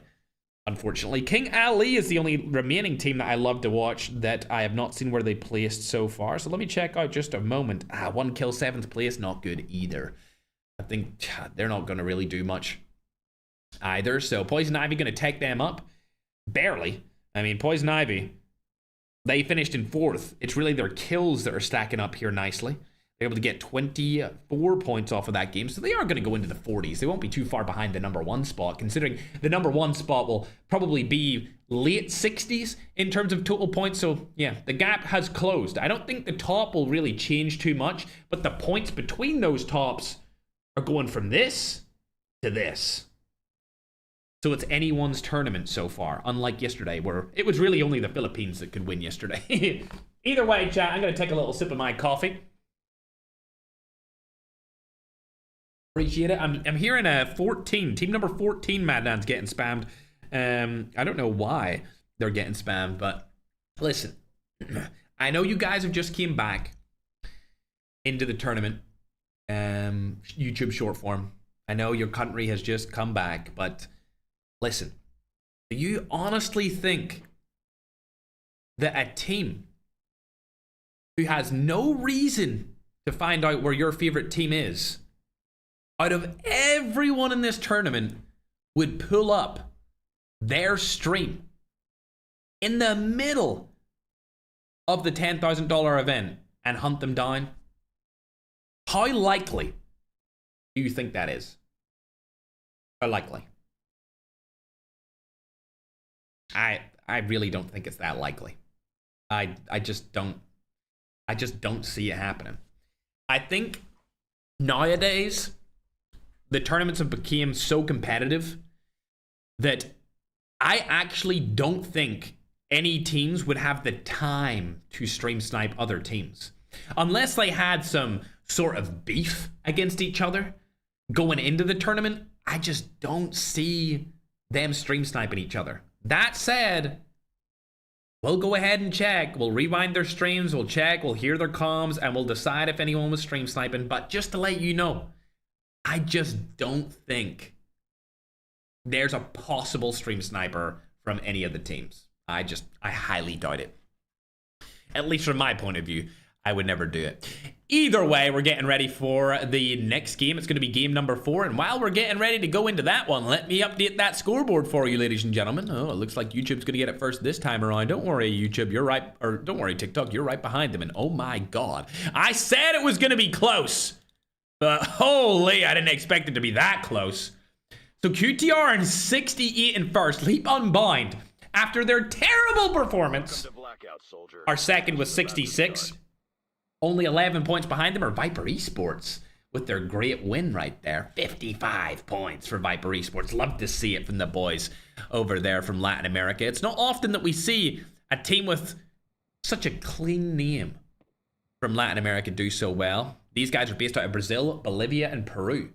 Peru is one of those countries that I really have never even looked at. So I might have to look at Bolivia after today. In terms of like just Googling them, I've never Googled Bolivia in my entire life. So I might have to check that out after today's stream. Either way, going down the list, you can see Zenith Eternity in the top 4. They're only 15 points behind first place. So those top 4 teams are right alongside each other. 4 Kings are a little bit behind with Poison Ivy. Poison Ivy and 4 Kings finishing first and second yesterday. Leap Unbound, obviously, are coming back with a vengeance today. That's why they're second. Further down that list, we can see Poison Ivy, Chucha, Manitos Macacos, King Ali, and Marab Overload. What? Marab Overload is in at 10th? I can't believe it.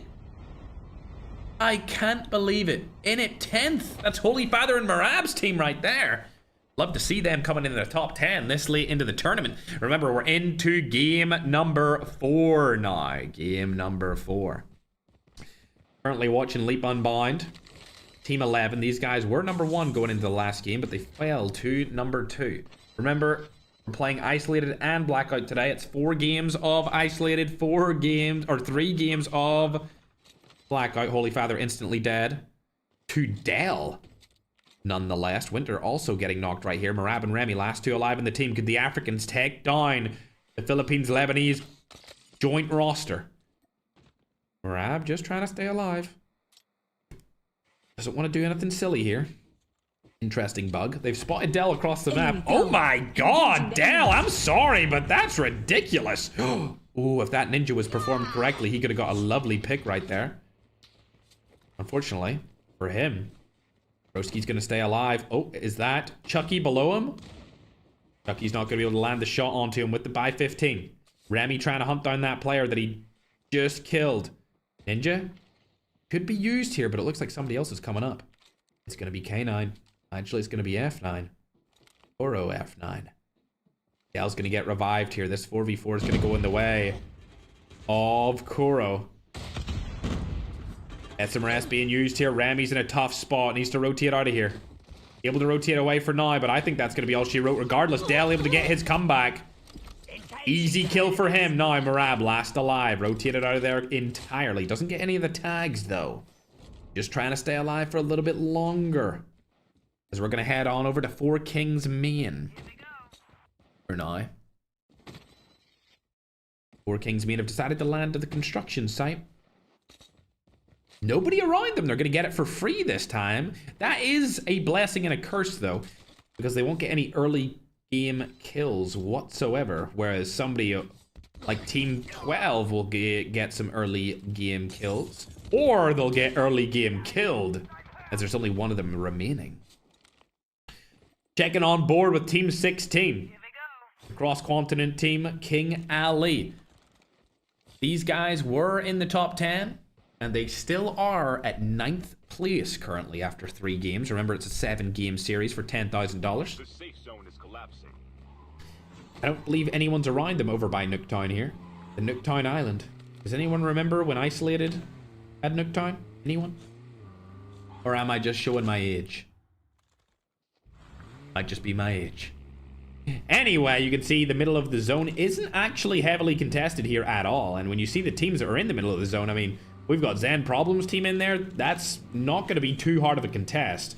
The biggest contention is actually coming from the Latam team, which we'll have to hop on board with. Oh dear, I think they've already wiped them at this point. Never mind.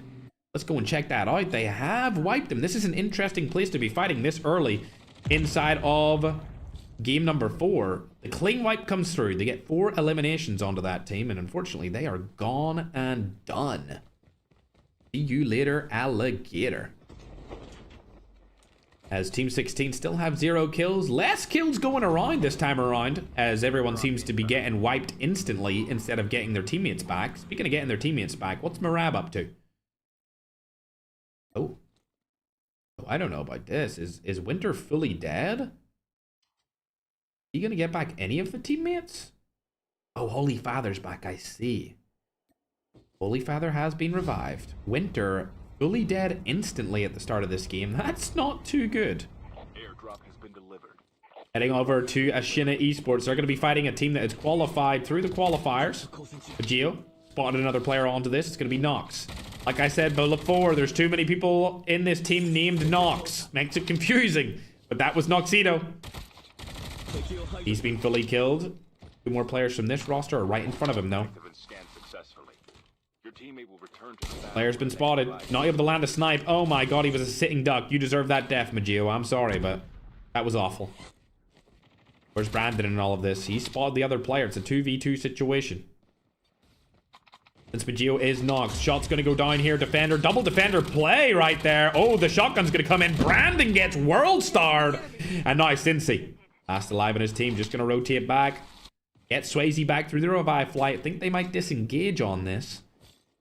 That's exactly what's going to happen. So for now, we'll check out a Bull Balls as he's been knocked as well. Sleuth's still alive. Loading's dead. Sleuth might die early. And now the number 1 team's going to fall down early as well. A Bull Balls, last remaining player from the roster. And they're gone early with 0 points. For the second time in a row, the number 1 team dies at the start of the game. Last game, it was Leap Unbound. This game, it's CJNGQTR. Dying early. Well, that's happened. We'll have to go on and check Leap Unbound as they're also taking casualties from the Middle East. Checking out Void here. Ooh, Exert's team. Middle East have obviously gotten a lot better today than they were yesterday. Hasbullah also dying from the third party. This Middle Eastern team is down below them, but they got the Latam team behind them. Slash looking to get out of this situation. The number 2 team in a terrible fight here. Shots go on. The Magic, easy kill for him. The third party still could come around from Slash from the Middle Eastern team inside of the house. Keep in mind, Patata and Jakari are rotating around either side of that building. Void and Slash still alive. Hasbullah has been picked up with the revive. Wexort trying to make something happen here, but he's going to be caught out in the open, I believe. Oh, dearie me. SMRS is going to be used to kill both of them. I don't know if that landed or not, but the third party should come in. I mean, Jakari surely has to help them here. I don't think the help's going to come through in time. There's Jakari right now, pushing in from the side. The third party's not going to help them out at all. Wexort's probably going to die to an SMRS. Not looking good for him. He's rotating around to the different side. This should be the last shot that confirms it. There it is. Wexort going to get knocked here. A bunch of nades going down as well. Hellboy landing in too, though. Hasbullah taking a bunch of damage, but all 4 of these players from Leap Unbound are back. Medi gets knocked too. Void is in as well. Looking for more eliminations. 5 on the board so far. The SMRS shots are going to be running thin in a couple of moments. I don't think they have many more. They might not even have one. It says Hasbullah has just been knocked from Urfin Grit. And now the third party's coming in from the side. Patata and Jakari. There it is. Hasbullah gets knocked and Phil killed, but it's stolen. Wexort, the Middle Easterner, able to give his teammates some plates. Shot's gonna go down. We need to check out this angle from Urfin Grit. He's in a tough spot here. He does have a lot of plates though. This SMRS could be used on them at any point if they took it off of Hasbullah's body. This is a big fight for Middle East, ladies and gentlemen, against what is currently the number 1 Filipino team inside of this tournament. Will they take him down, or will the Kings be crowned again on the side of the Philippines? Nades going through. Not sure if he landed any of them. It looks like he did kill, or at least tag Void. Wexort down below. We'll watch his angle as he's going to be in the fray here. Oh, he doesn't see the guy behind him. There's a player right behind him here. Shots go down. Is he able to turn on him? Not able to do it just yet. You look at that movement from Wexor. Oh my god. He made a mistake, but god, did he come back from that mistake. Look at this. He's treating them like they're babies. Unfortunately, there's no way he can get out of here because there's just too many players. But we loved watching that as Tom Pips gets turned on here by Patata. The third party turns into the fourth party, turns into the fifth party as 4 Kings Men are making an entrance, ladies and gentlemen, with 7 eliminations on the board. I still want to watch it from the angle of Earth and Groot. The fact he stayed alive this long is an absolute miracle. As Bill has been spotted again after that revive flight. Oh, Good comes through the top window and takes down Earth and Groot. Last alive for this team is going to be Hellboy, and the Middle Easterners are taken down by a different 4K roster. Hellboy just trying to stay alive here. We'll hop on board with the 4 Kings Men. Nobody else around them. They come in. Like I said, third, fourth, fifth party. How many different teams do you want to be fighting you at the same time? It looks like Wexor's team said he wants the whole lobby. These guys get to clean up all of this loot and get into the end game pretty much unscathed. Rami was the last player alive on his team, but he gets back Marab. We need to hop on over and check. Did Leap Unbound die in the middle of that? They did. So Leap Unbound are also dead. Our number 1 and number 2 teams are out. Viper Esports, are they still alive? That's the question everyone wants to know the answer to. Yes, they are. This is a position for Viper Esports to take the number 1 spot inside of this game. Slayer, Lotex, Fund and Necro driving right past him. That's going to be Zenith Eternity, which is the number 4 team. Also still alive here. We've got 3rd, 4th, 5th, and 6th all alive, but number 1 and 2 are eliminated. Players team deciding if they want to push into these houses and take this fight. This would be a huge fight to take, but unfortunately for them, Pavas has put down the most annoying thing to go against. That brand new class ability. I mean, there's not much more annoying than that. Bolivia able to take down Fund, and now a defender is used from Necro onto Pavas. Pavas has already used his class ability, so there's not really much he can do here. Necro goes down. Fund has been self-revived, but I don't think that's going to be enough for him as he goes down also. This is a terrible fight for them to take. Looks like Lotex and Slayer, the duo that everyone knows about since 2024, has ended up being the last 2 players alive as Viper Esports take no casualties in this team fight, which is phenomenal from them. Keep in mind, Viper Esports currently number 3. Zenith Eternity, the player I'm watching, number 4 on the leaderboards. Going down over to the number 6 team, you can see Poison Ivy making a little bit of a statement right now. 13 eliminations in the mid game, 43 players left alive. Like I said before, a lot of these teams were eliminated early game without very many revives, so there'll probably be less kills this time around. I think I hear somebody in a tank, and if I had to guess, it would be King Ali's team. It's not. I thought it was going to be Razor's, but I guess it's not. Somebody else. I don't even know who that is. Is it somebody down here? Redman? Who is that? I can hear somebody spamming a tank. Oh my god, it is Redman. GG. He actually hit him? Wait, what? I just seen him hit somebody. Somebody got knocked with a tank shot. Either way, Redmen are in a fight with Poison Ivy here, ladies and gentlemen. The shots are going to go down. They do have a tank in the battlefield from behind them, but I don't know if it's going to help them that much as Aim and Zombie Buck do get eliminated instantly. Legenduski. Getting out of the situation, able to kill Layla here. Now using the tree as cover. I don't think that's going to help, but he's already been knocked as well. Now Belux is the last alive. He does have the tank. He's trying to do something, but something ain't really helping. Belux, come on, man. All right, he's actually, okay, it looks like he's pushing with the tank. Interesting. Do these guys not have an SMRS or an FHJ to take this guy down? It doesn't look like they do. HK Code has been spotted here from Poison Ivy as well. Keep in mind, these guys are currently in the 6th position. And with 17 kills, they're already up to 61 points. So they're going to be right beside number 1 and number 2 here, being the 3rd team to pass that 60-point barrier in game number 4.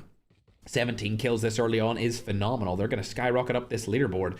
However, let's check out what Lotex has to say about that. As he's trying to get his teammates back into this action. He gets 2 of them. Slayer still eliminated here. Unfortunately, don't know where he ended up getting killed from. Lotex able to pick back 2 of his teammates, so they're still in the action. On the other side of the map, though, we can see 4 Kings Men, the team that's currently 5th position inside of the tournament so far, still alive. They also have 17 kills. Oh, what a kill from Tom Pips there. But like yesterday, Four Kings and Poison Ivy right beside each other on the leaderboard and fighting for who will be the top fraggers inside of one of their games. Good, looking around for that final player from the remaining team. He's not able to see any of them, so we'll hop on board with Secret as he's just killed Boosted. Redman able to get back some of their teammates, but they're not really doing too much here in terms of total kills. They've got 5 eliminations thus far, but it looks like Rusty's able to take them down again. His teammate blocks his shot, but he should still be able to get that full kill. Yep, there it is. See you later, aim. 19 eliminations from Poison Ivy here. This leaderboard is going to change up dramatically at the end of game number 4. I can hear a couple of players fighting over on the other side of the map. It's going to be Viper. These guys currently number 3. Only 6 kills, though, so they are losing that lead to the other players right below them. Those smokes are a little bit too spammy for me. They should have smoked in front of them, and now they don't have any smokes left, and they're going to be running right into Poison Ivy, able to take down one. It's a 3v4 situation here, fighting from outside of the zone. Secret spotted them. Another defender is going to be used here on the low grind for Viper Esports. They're in between 2 different rosters as well, as Balak shoots them from behind. Not going to work for them. Easy pickings for Viper Esports, able to take down the remaining players from that team, but now they need to get into the zone. The tank is going to be used as well from Bavas as he gets in without needing to worry about too much. Bolivia also last alive on his team. 8 eliminations here for Viper. This is not looking good for them. Father Ali lands on top of a roster here. Shots go down, surely. Nope, he's not going to take that fight. I wouldn't take the fight either with a pistol. Chapo might get a fight here, though, if he's lucky. Player's going to run right into him. It's going to be Pavas. Moving on. Holy Father's also been knocked here. Rami still alive along with Marab. Marab trying to rotate back and around. Where's Holy Father in all of this, though? Outside of the zone, they're not going to be able to get him back. It looks like he was killed by the Middle Easterners. Big up to COD Custom. Let's go. 4 Kings sniping Rami from behind as well. COD Custom in the team. Shooting right on board the Holy Father. He's going to die outside the zone, unfortunately, but the kill's still going to go to Mohammed. Love to see that. Marab, the last guy alive from the team. Gonna be some Middle Eastern on Middle Eastern action here as Marab trying his best to get out of a 4v1. Looks like he gets away from it for now, so we'll hop back on board with 4 Kings main. 25 eliminations. This is gonna be a good game for them. Keep in mind, there's still 16 teams alive in this tiny zone that I can't even see anyone in. Hold on, is Crush underneath the ground? I need an update on this. Crush, are you sitting... Is he really sitting underneath the ground? That's going to be a free kill on the Pavas, but Crush. Airdrop has been delivered. I can't even be mad at this. I just can't. He's a multiplayer wizard. And he's taking a stab at Battle Royale. I can only commend him for staying alive this long. Oh God.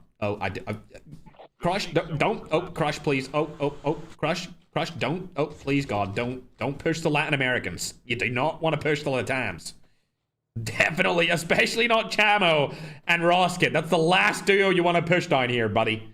Yep, exactly. That's the right move. Good job. Good job. Hopping on to Joker now. These guys are still alive with all 4 of their players up. There has been some talks about banning Hacker in the future. Let me know what you think about that in the chat. A couple of the pro players think that the Hacker class ability should be taken out as well. I'm more on the fence of not really banning things unless it's necessary, but let me know as the shots go down here on to Zenith Eternity. Fund is one shot, he gets taken down by a third party, and now Flex is rotating back and around. We'll hop on board with this team as they were able to get all 4 of their players back, but now they're left with 3. Slayer's also been knocked here, so they only have 2. He is in a house, though, so Necro could be able to pick him back up here, but he's going to die from the side. Layla takes him down from Poison Ivy. And now Lotex and Necro last alive for the team, and it looks like the clear up is happening through from 4 Kings Joker. Right on top of them. Hacker's going to go down again, so nobody can use their class abilities anymore. Unfortunate situation for them to be in. But I'm sure Joker are liking that. Rezox has been spotted. Instinct takes him down as well. 4K Joker finally not being a joke. Coming in through here at this late game and providing a lot of damage. Oh my God! That was at least 300 damage right there from Instinct. They need to get out of that situation as Iran Custom also gets picked apart over on the other side. That's going to be 4 Kings main that they're shooting at now. Need to take them down. There we go. Some 4K on 4K action. Tom Pips takes a lot of damage. Not going to get knocked there, though. 4 eliminations on the board. We'll hop back on board to 4 Kings main. They have 32 eliminations. This is absolutely crazy. They started off today's tournament lackluster at best, but after this performance, I think they're going to just skyrocket into that first place position, especially if they win this game. It's yet to be seen if that's possible, though, as Eduardo is going to take down 4K Good, get the full kill onto him. I mean, there's been a couple of people over on the YouTube chat saying that the 4K teams are teaming up. That's definitely not the case, as they've just taken down the best player of 4 Kings and full kill instantly towards him. 3 players left alive on this team. The zone's going in. They do have the best spot in it with the defender shield and that tree to use as cover, so they should be able to win this game. If there is a player right in front of them, Meta's going to die right here as well. 35 eliminations is going to be absolutely fantastic. And this game must certainly go to 4 Kings main here. They're trying to look for kills outside of the zone with the rewind. Oh my god, look at this play here from Patata and Flex, along with a player from the Middle Easterner team. There is 3 players inside of here. Oh my god. That is an insane spot. There's no way. Oh my god, they're going to all die to that cluster bomb. This is going to be a crazy one. Can they take them down? Tom Pip's taking a lot of damage here. Not going to help him out too much. But it looks like Flex get out of here. And they're finally all going to die. 4 Kings are going to take this game for sure. And there's only a couple of remaining players. They might be able to drop a 40 bomb here if they're able to take down this last remaining Middle Easterner. 39 eliminations so far. Low-Tech's trying to make it into the zone here to get second place. If they rush in, they're going to kill that guy instantly. There we go. 40 eliminations and a win for the 4 Kings main roster. 41 eliminations if they take down Low-Techs. There he is. Bye-bye. That's going to be a 56-point performance. They have just gotten more points in one game than the number 3 team has gotten so far in the entire tournament. So they're definitely going to go up that leaderboard, and dare I say, they're going to be a clear-cut first place after being barely in the top 5 for the other 3 games after the 4th game. I mean, back-to-back is a possibility. It's definitely possible after that performance. Congratulations to Good, Narosa, Super Jeff, and Tom Pitts with arguably the best game we've seen all week. 41 eliminations. I mean, look at that. 41 eliminations. And it takes until 9th place to even get double digits. The difference in kills here is absolutely insane. And it really is the difference between being a great team on Isolated and being a great team on Isolated and Blackout. We never see other teams dominate in Blackout quite like we see 4 Kings main dominate in Blackout. 56 points. Of course, a great game there from Slayer, Necro, Low-Techs, and Fun to get second place with a few kills. 9 kills total. Not double digits, might I add. Also, going further down the list, you can see Chamo, Roskid, Panchito, and Soy Topo, or now known as Goat Topo. They were able to get 14 eliminations with their 9th place finish. That's not bad at all. Further down the list, team number 9, finishing in 11th with 22 kills. Poison Ivy. They were in contention with the 4 Kings main roster there.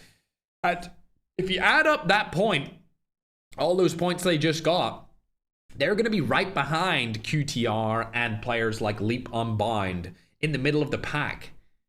But 4 Kings are going to go into first place, and it's not going to be close.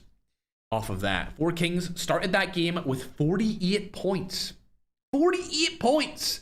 They doubled their points after that game. A 56-point performance is going to put them up to 104. So they are going to be way past everyone else now. Before they were behind, we all thought, you know what? They might be down and out. They might not be able to win back-to-back. But hey, after game number 4, I think it's likely that 4 Kings main do an insane comeback and win this tournament. Going into this game, look at them. The leaderboard right now, I mean, it shows them there. They were 5th. They were 20 points behind first going into game number 4. And now they're going to be 20 points ahead of second. Unbelievable comeback by the 4 Kings main team. Unbelievable. As we get ready to go into game number 5. I'm impressed. I am. I'm impressed. Usually, I get to this point, and I would probably have said, you know, Four Kings definitely not going to win. I mean, I read a comment earlier of somebody saying in my YouTube chat, they said, Four Kings won yesterday. They're not going to win today, haha. I read that comment out loud, and then I said, Four Kings, I hope you're listening, because you need to use that as fuel. The next game, 41 kill win. Unbelievable. Unbelievable. Going down the list, you can see where all of the other teams ended up playing and finishing. Some very bad performances from a lot of really great teams. Viper died early right there. Poison Ivy died early, but at least they got a lot of kills. It seems like Blackout definitely favors that of the Filipino teams, just because they actually practice Blackout quite a lot outside of these tournaments. I mean, it's always in their tournament rotation, whereas the global players just seem to only play isolated for whatever reason, even though Blackout is it's a pretty fun map. Not gonna lie, but oh dear. The number one team dying with 0 points after that game. Leap Unbound, where did they finish? Oh, Leap Unbound dying with 6 points, so it brings them up to 72. But if you think about that, 72 points, Four Kings, beep bop, beep boop, on 104, that's a 32-point gap. Keep in mind, they were 5th place before this game started, and now they're 32 points ahead of 2nd in one game. This entire lobby better get on their hands and knees and pray that somebody wipes Four Kings at the start of this game. They better pray for it. Because Four Kings, even though they were 5th, they'd been consistent. And that one blowout game, I mean, come on. That just took them to a whole new level. Either way, we're going to get ready to start in on game number 5. We'll get the scoreboards updated as fast as production can give it to me. But I mean, I'm impressed. I'm impressed from Four Kings. I didn't think they would do it either. I mean, I read that comment because I was thinking there's no way. There's no way sitting in 5th place that they'll come back and they'll dominate the way they did. But my God, did they do it, ladies and gentlemen? Did they do it? As we update the scoreboards, production has already given me them. Obviously the best production in mobile chat. Holy, so fast with it. There you are, 104 points from Four Kings. Zenith Eternity in there at number 2 combined with Leap Unbound. So we've got Philippines, we've got Europe, Philippines, Europe and Middle East, and Philippines again. So it seems like a Europe against Filipino connection. Right below them, we've got Latin America at 64 total points. Another Latin American team at 46 total points. If I had to guess, there's only 6 teams in the running here for first place. And if you were Viper Esports, you would want to land on Four Kings in order to ruin their entire tournament. Whether that will happen or not, it's up in the air. All I'm saying is they like to land in areas with snowboards. That's all I'm saying. My TikTok chat is spamming, telling everyone to bow down to the Kings. You know what, have to agree. I just have to agree. Another dominant performance so far? I mean, what can you say? What can you say? At the start of this tournament, I said, if they go back-to-back in the back-to-back tournament, hosted by the back-to-back himself, what a beautiful story that would be. I can't even hit on it. Unbelievable storyline. It's almost as if it's scripted at this point, chat. Can you imagine? Oh my God. Unfortunately, we can't script because every one of these players wants some of that $10,000. So there's no way that we can ever do that. All right, looking for the drop spot of a good Tom Pips, Super Jeff, and Narosa. I'm looking to see if they're going to land up towards Ski Town. It's highly likely that they go over there. That looks exactly like what they're going to do, as Leap Unbound are fighting the Middle Easterners again. Let's hop on board with Medi, see what he has to do right here. Keep in mind, these Middle Easterners are the reason Leap Unbound have not performed well today, as Medi takes down one. Can he take down another, though? Hasbulla might get full killed here. MJ further back. Full kill comes through. Surely, there it is. One elimination for the broskies. Dog tags have been scanned successfully. Irfin does get scanned back. Medi in a bad spot there. Gonna get taken down from MJ. Arguably the best player in Leap currently. Shots go down with the RPD. Able to do a ton of damage. Crack comes through. Hellboy needs to go underground if he wants to stand a chance of killing him. Looks like he's a little scared there, so he doesn't take that fight, unfortunately. Medi and Irfin coming back through the revive flights. Leap are going to get back their player as well, and it looks like Hellboy's in a perfect position here to kill one of them. Not going to do it again. Seems like Medi's...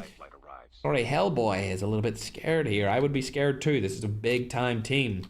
But Hellboy could become a big-time player if he can pull this out of the bag here. That should be a free kill on the Slash. Still not going to take the fire onto him just yet. We'll go and check Irfin and Wexort. Wexort camping the tag as he should. Looks like one of the players have gone on top of the building here. These guys know that they're going to be camping this tag. So we've got MJ and Slash up at the tippity top. MJ's going to take this tag instantly and then drop down, I can only assume. Shot's going to go down onto Wexort. Tag has been taken and MJ's rotating around with his rewind. Irfin Groot has landed on top of the building along with his fellow teammate over on the other side of New Vision City. There comes Medi. Now a little fight's going to come through here. Medi Omega versus Void. Chick him in hand. Medi using something, but I'm not too sure what that is. Void also in and around here trying to find Irfin Groot off guard. We'll hop on board with him. He's down below now. Hellboy has also rotated down. Medi's the last guy on top. He doesn't have a good close range gun here. Needs to rotate down. Is it going to happen? Picks up the MG42 just in time. Rewind comes through though. All four of the remaining players of this team have landed down. Slash able to get eliminated here. I believe that was Wexort taking him down. Now a 4v3 situation. Hellboy's on the tippity top. He's using the zipline to his advantage here to get info. Void spotted him again. Hellboy, no plates in hand right now. Able to use the hacker to disable the class ability as Wexort comes up and provides him some cover fire. As Billa comes back through the revive flight. Still a 4v3 situation in favor of team number 18. Middle East again against Philippines. We've seen it before and we're seeing it again. Looks like Hellboy dropped down once more. Where's Irfin in this? He's also down. Medi on the bottom too. They're going to be able to get back all four of their teammates now. It looks like they're farming kills on each other at this point. As Bullet, MJ, both alive. Leap gets back their third player now. Looking for the fourth. Slash is going to come back at any moment. And then it will be a clean 4v4. Vikram, thank you very much, brother.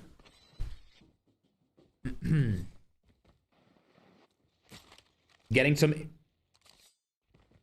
information, chat, to clear the air on team number 14. Let's watch them while we're talking about it, as it looks like they're in a little bit of a fight. We have checked team number 14's rotations, and they have rotated the same way even yesterday out of their drop spot, so they were definitely not stream sniping. They go from black market to radar base. They land at black market. If they see anyone at radar base, they will rush them. Claim it's game knowledge. They will send their POVs. But for now, there is no clear evidence of any kind of stream sniping. They went the same route yesterday. And they are used to taking this route. So although it seems strange, we will review the footage after the stream and after the event. But for now, it seems like perfectly legal pushing. And I'll be honest, I find it hard to believe that a Latin American team would go out of their way to target a team from the Middle East. There's not any beef there to make that happen, so I highly doubt it. But that's a little update from production. As we get into the later early game. For now, let's hop on board with MJ as he's able to take down one of the players. Hasbull has taken down Irfin as well. Double kill comes through. 4 eliminations on the side of Unbound. Hellboy, the last remaining player on the team. It's not looking good for them. Tides have turned here, ladies and gentlemen. We've seen them cooking them before, but now it looks like Leap Unbound came back with a vengeance.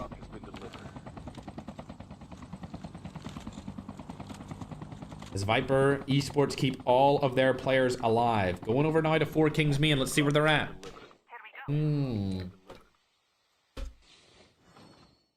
Again, 4 Kings Me have landed, and there's nobody close to them. This held them back earlier in the tournament. Keep in mind, they had a great game just moments ago for game number 4. A phenomenal game, might I add. A 55-pointer, or a 56-pointer. But no, they're definitely not going to get that many points, as look, there's nobody even close to them. Everyone's scared of dropping even close to ski time. The last time we seen a team drop ski time with 4 Kings main, it was Ackman's team. And since then, Ackman has retired. So that should tell you all you need to know of why nobody goes to ski time anymore. 0 kills so far. So we'll hop on board to Marab. Snipes across the map from the Lebanese man himself. SMRS trading with him, not going to land it onto any of the players, but does hit the car. Unfortunately for him. They have spotted the players across as well. They know that there's a lot of them. Ooh, there's a third-party team sniping over on MC here. Not sure where that third-party team is from. Shots are going to go down here from Marab. He could get that full kill onto the knocked player, Lanai. Over on the other side, SMRS going down. Not going to be able to steal that full kill, unfortunately. Weird color change there, if you ask me. Lanai takes a lot of damage from that SMRS. Luis Flores able to shoot it right towards him. Kingbot rotating down as well. This is a solid Latin American roster that we're looking at the third party. Marab overload. Got 3 to vote. They've actually got all 4 of their players left alive here, so they're not looking too bad. I don't know if they'll take this fight, though. If I was them, I wouldn't take it. You know what fight I would take? Any if I had loading as a teammate. There we go. As soon as I switch to him, instant kill onto Ashina Esports. 2 eliminations for the team so far inside of game number 5. As they're looking to rotate into the zone. Hellboy, final death on his team. There we go. They're out. Wexhort, you played well. Last game, not as well this game. Unfortunately. Now we're hopping back over on board to Rebar. We actually haven't seen too much of him today. I'm not purposely avoiding him. I love Rebar, but they just haven't been getting many kills, and there's nobody even around them, so we should switch up straight away here instead of giving them any attention, because they're not in any sort of fight. Tell you who is in a fight here, Matador. He's trying to rotate out of this situation. There's a player behind him shooting at him from across the map now. Viper coming in with a third party. Matador able to pick his teammate's tag up. Rezok's going to come back through the map inside of that plane. Viper, the team that was accused earlier in the competition, but were cleared by the administrative team for not sniping, are still alive with all 4 of their players up. 7 eliminations on the board. There is a player inside that house. I don't know if they know that he's there. Shots going through the wall. They definitely know he's there. This is going to be their 8th kill, and it's going to be easy.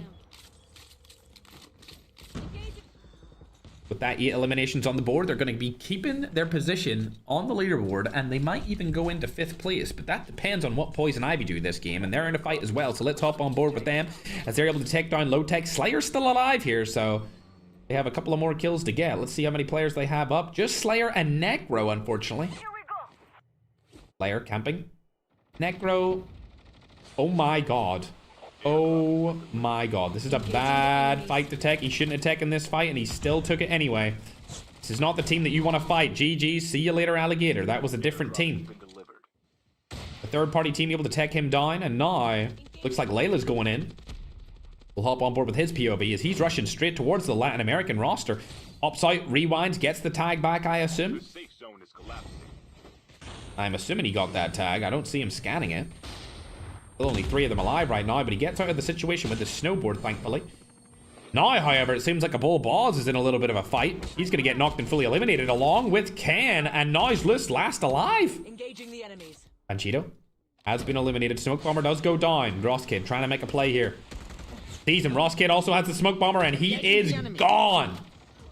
That is all she wrote for CJNGQTR. Going into last game, they were 1st place, and then they were 4th place, and now they're dropping even more. As there's a little bit of a 4K on 4K action right here outside. Marab and Winter insta-killed by the other 4K team. See you later. It's going to be Ranzu taking them down. Oh no. No. Betrayal. Holy Father. I mean, let's go Tokyo Drift, broski. You do not need to take any of these fights. It looks like he's actually going to try and go for the tags. Let's see if he can pick them off here.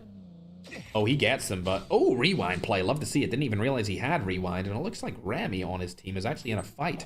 He's unfortunately going to die to somebody else, but at least Holy Father gets back 2 of his teammates. They still alive to fight another day. But 4 Kings main, again. Teams are too scared to land near them, so they have 0 points. Keep in mind, they had 56 points last game. In one game. This time around, 0. So teams have just been catching up to them the entire way through game number 5. But catching up to them only a little bit. As players like Zenith Eternity here have not been having a good time. Necro is back through the revive flight, and now Poison Ivy are going to target Slayer. Unfortunate. He didn't have any loot. He just went for the sacrifice. I think he's dropped some guns for Necro, but I mean, come on. These guys only 2 points on the board. This is a bad game for number 2 as well. Leap Unbound are the only other team that could really make something happen here against 4 Kings Me, and none of the teams in the top 3 are doing anything. Poison Ivy have come through and got a lot of kills this time around, though. I will give them that. 9 eliminations so far on the board for them, so they're actually going to go into 2nd place now. And we're right back to where we were yesterday at the exact same time. 4 Kings number 1, Poison Ivy number 2, Leap number 3. With these 9 eliminations, all they need to do now is survive for a little bit longer. Luckily, Slayer, Necro, and Low-Techs have been brought back through the revive flight. I still believe in these guys. I know they didn't have a good start yesterday. They've had a better start today. But they are not doing too good in this game. Same could be said for that of CJNG QTR. Just staying alive here. Bun's tag is too far away. I think they might just have to sacrifice it and not go for it. Try and play some sort of third-party positioning kill role. And then move into the zone and play 4 positions in there as well. However, let's go and watch a team that is all 4 alive. Shots going down with this XPR. Able to land a couple. Did get a knock and a full kill. Going to be against the other 4K team here. They might be able to push them out. We'll have to see if that happens, though. Nade across the map. Super Jeff able to knock 2 of them. Unbelievable nade from Super Jeff right there. 2 eliminations instantly. Eduardo does get to pick himself back up. He's going to die instantly. See you later, alligator. I believe Vector is over here as well. Can I see what Vector's up to at this moment? Bruh. Every time I see this guy play, it brings me back to like 2019, bro. When people used to actually do this inside of my normal ranked lobbies. They were too scared to take any fights. They just camp in the boxes. Anyway, back to the number 1 team. Super Jeff with 4 eliminations. Able to kill the entire roster pretty much by himself. Instinct and Eduardo still alive for now. Marab is coming into the zone late here. Holy Father's still alive as well, trying to kill Luis. There's a full roster right in front of them. This could be a kill. Marab able to take down 1. That's a different roster he's fighting here. Third parties coming all the way around. Possible full kill. Possible full kill. Not able to land the shots. Lanai up to full health here, and the third party's coming in from the back. Not a good spot for Marab to be in. He may die here. I think he's going to get turned on. Nope, he takes it, but he dies outside of the zone. Unfortunate situation for the broski. Shot's going to go down here from Instinct. He might die as well. See you later, Instinct. Vector trying to make a play from behind here. He did knock one of them earlier, but he able to get the kill. Lovely jubbly, Vector. Oh my god. Oh, a second kill would have been crazy, broski. Yo, if he teams wipe this roster, that would be insane. Vector making a push from behind here. This would be the best play we've ever seen Vector make if he's able to pull it off. I don't think he's going to do it, though. Ninjaing into the zone, possibly? Nope, dies outside of it. Super Jeff takes him down. Now we'll go back on to Winter. He's the last guy alive from his team. Does he have a medic plate carrier? He does, so he should be good to stay alive. Don't go into that house. That's where Viper are. You don't want to go in there, that's for sure. Super Jeff will hop on over to him as Winter dies outside of the zone. Actually, not even outside of the zone. Just the Viper Esports. They just cooked him. Marab is the one dying outside of zone on that team, as he's just ended up getting finished off. 11 kills here for 4 Kings Me, and they may extend their lead here. If other teams don't have anything to say about it, they started slow, nobody landed beside them, but still, with double-digit kills, they're looking good. Now they're going to hold off that other roster right below them. They're going to go up to 13 at least. SMRS in hand. I would not take this fight, but they're going to force it anyway. Tom Pips rotates in first. And he rotates back out. Super Jeff in and around to be able to get a knock on Delilah. Tom Pips coming back for a second play here. Gonna rush straight through. Go in at the back of the warehouse. Takes them all down. 13 eliminations for the broskies. Eru's outside. He's not gonna do much either. 14 eliminations for 4 Kings. They're doing really well now. With the 14 eliminations that they have, they're up to 118 points. They might actually beat what they did yesterday.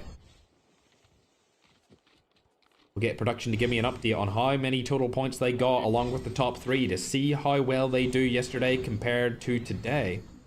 Father Ali's been spotted right there. They're not going to go for him, I don't think. They've got their car here as well for easy rotations. They got a good way to go into the zone. They don't need to worry about much. Leap Unbound still alive as well. It looks like they've been shot from the side here. See you later, Topo. 15 eliminations. That one was a freebie. Basically gifted to them. Yeah, further up the map here. Father Ali, also a gifted kill. Looks like people are just deciding, you know what? Let's just let 4 Kings win this tournament. At this point, Father Ali rewinds back. There is a team right in front of them here. Ooh, it's going to be the cross-regional team. Fingers crossed they can do something here. Trophy system going down would be amazing, but I don't think it's going to be likely. 154 with that nade. Can the other nade knock him, though? That's the question. Any knock would be insane. They would rush straight instantly into there. King Ali team decides to rotate back. That's definitely the best bet in this situation. You don't want to fight against a fully stacked 4 Kings. I was about to call them Super Kings. Might have to be their new name. A player down below them is going to be Jakari. This is a third-party play here from the 4 Kings. Tom Pips over on the top as well. Able to take down one is good. Tom Pips coming in for a peek as well. Sees that Viper is around there. Oh my god, what the hell is even that? I can't believe they're using this. It's actually working. Oh my god. I can't believe this is working. They're targeting everyone in this thing. I can't believe this. They have to get out now because it's about to explode. A little fight-on-fight action, team to team. Looks like Viper may go down here to Poison Ivy. Unfortunate situation. It worked for a little bit, but not for long enough. As 4 Kings main still have 3 of their players up. 18 kills on the board. They're definitely extending their lead here to the majority of players. Necro's still alive as well. He's knocked outside of the zone, though. He's just trying to play spoiler for some placement points.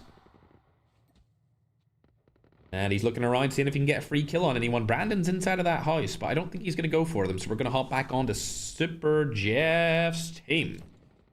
This could be a win for King Ali. Fingers crossed we see this 3-way cross-regional team come through with the win, but I don't know if it's going to be likely just because they have Neroza on a really crazy angle. Matador may die here instantly. Oh no, Matador. Didn't see him on that angle. Beautiful play there from Neroza. Able to pick apart King Ali's team just like that. Smoke's going in now. Tom Pips pushing up right in front of them. 3v3 situation. Rotates back with the rewind. Not going to take too much damage right there. Puts the cluster bomb over and across. Don't think that'll land at all. They're going to rotate back to the rock and try and make a play that way. Spotted, leap unbound right in front of them. I really thought this was going to go the way of King Ali's team, but now it's looking like it's going to go in the way of 4 Kings team. 19 eliminations on the board as the zone closes over. The Middle Easterners are over to the side of them as well. Caught around custom dies outside of the zone. These guys definitely have the best position in it. MJ goes down. Leap have been eliminated. 3v3v2 inside of this zone.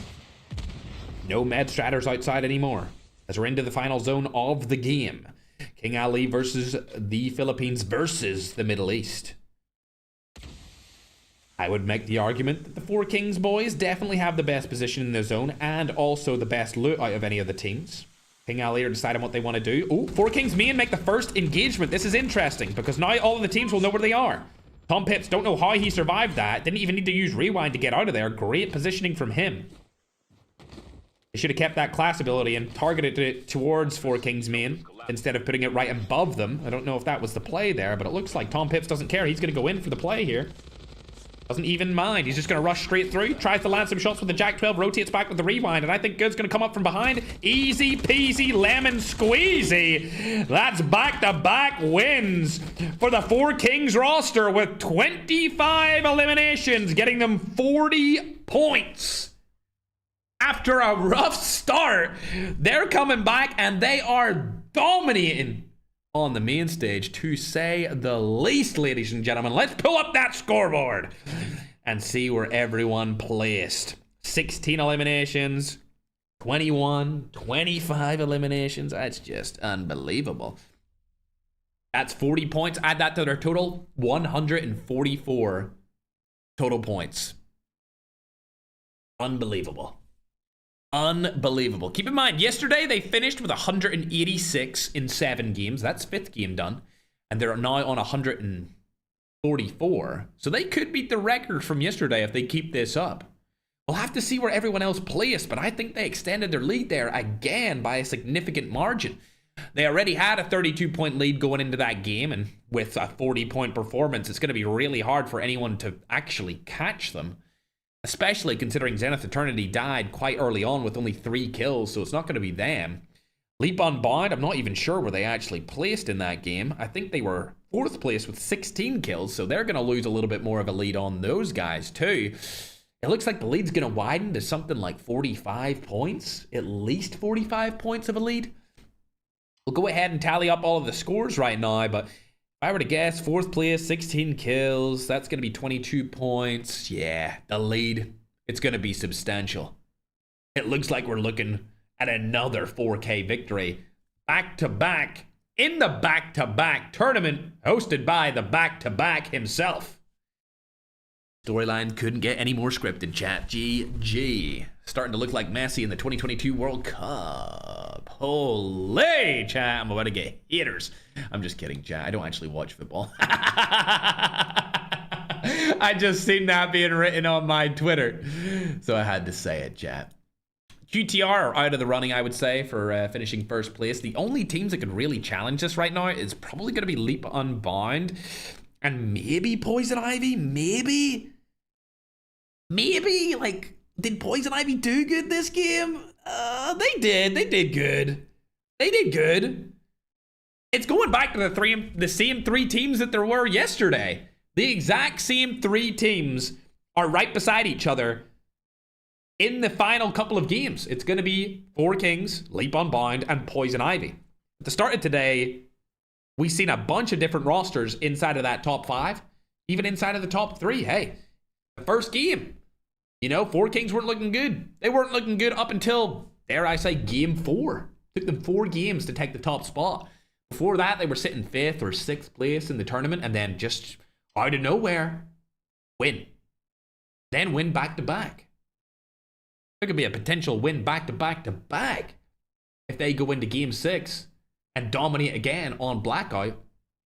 It's possible. I've seen crazier things. I mean, it's definitely possible. Viper Esports do get good points there, but not enough to put them into contention to win the entire thing. You can go further down the list. You can see where everyone actually placed off of that game. Unfortunate performance there from team number 21. They did do good in the qualifiers, and they did good in the first 2 games, but after that, they've fallen off. A lot of the Middle Easterners now starting to struggle after they performed very well early on in this tournament, whereas the Philippines struggled at the start, and now they're performing well towards the end. Shout out to MJ for getting 11 kills for Leap Unbound that game. Like I said, he's kind of Leap's version of G. If you know G from 4 Kings. Of course you know G. But he's kind of that player for the Leap team. Usually gets their most kills overall inside of tournaments. Definitely more of a slayer over anything else, but that being said, I don't hear their comms, so I'm not sure if he's in an IGL or any kind of role when it comes to decision making. I actually don't know. I'll need to ask them after this event. But either way, that's where you see all of the remaining teams and where they actually ended up based off of that game. So far, middle of the tournament, going into the end of the tournament, it's looking like 4 Kings might go back-to-back. We'll have to see.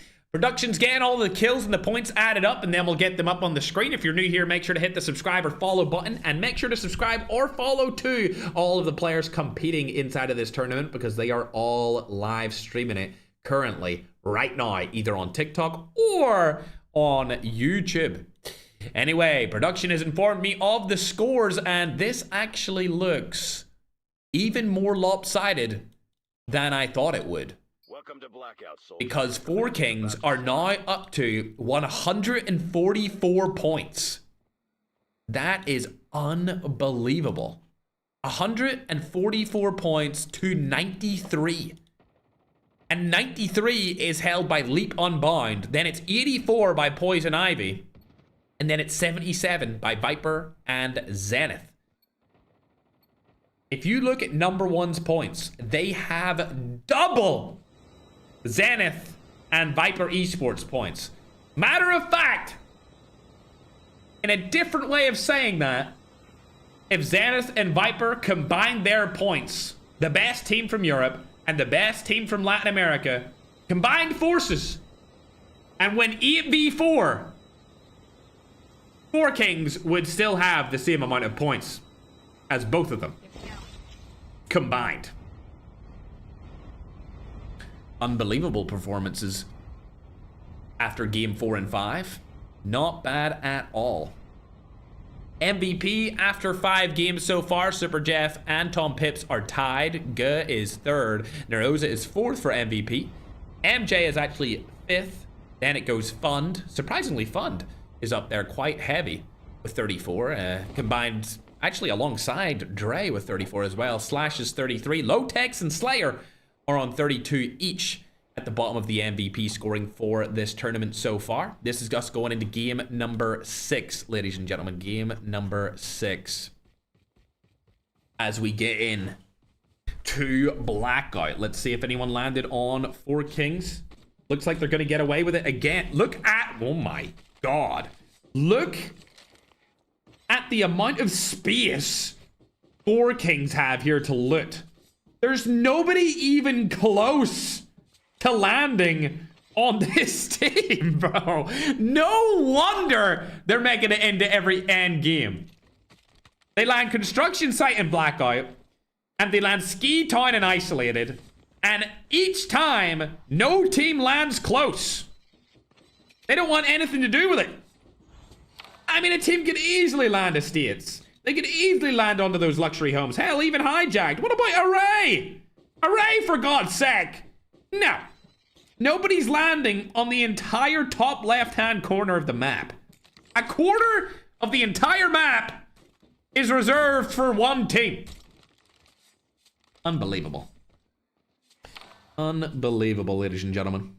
Either way, we've got to go out and check some kills and fights here. As Marab's taking down Dell from Africa. Able to knock him right there. Looking for another 2-piece here.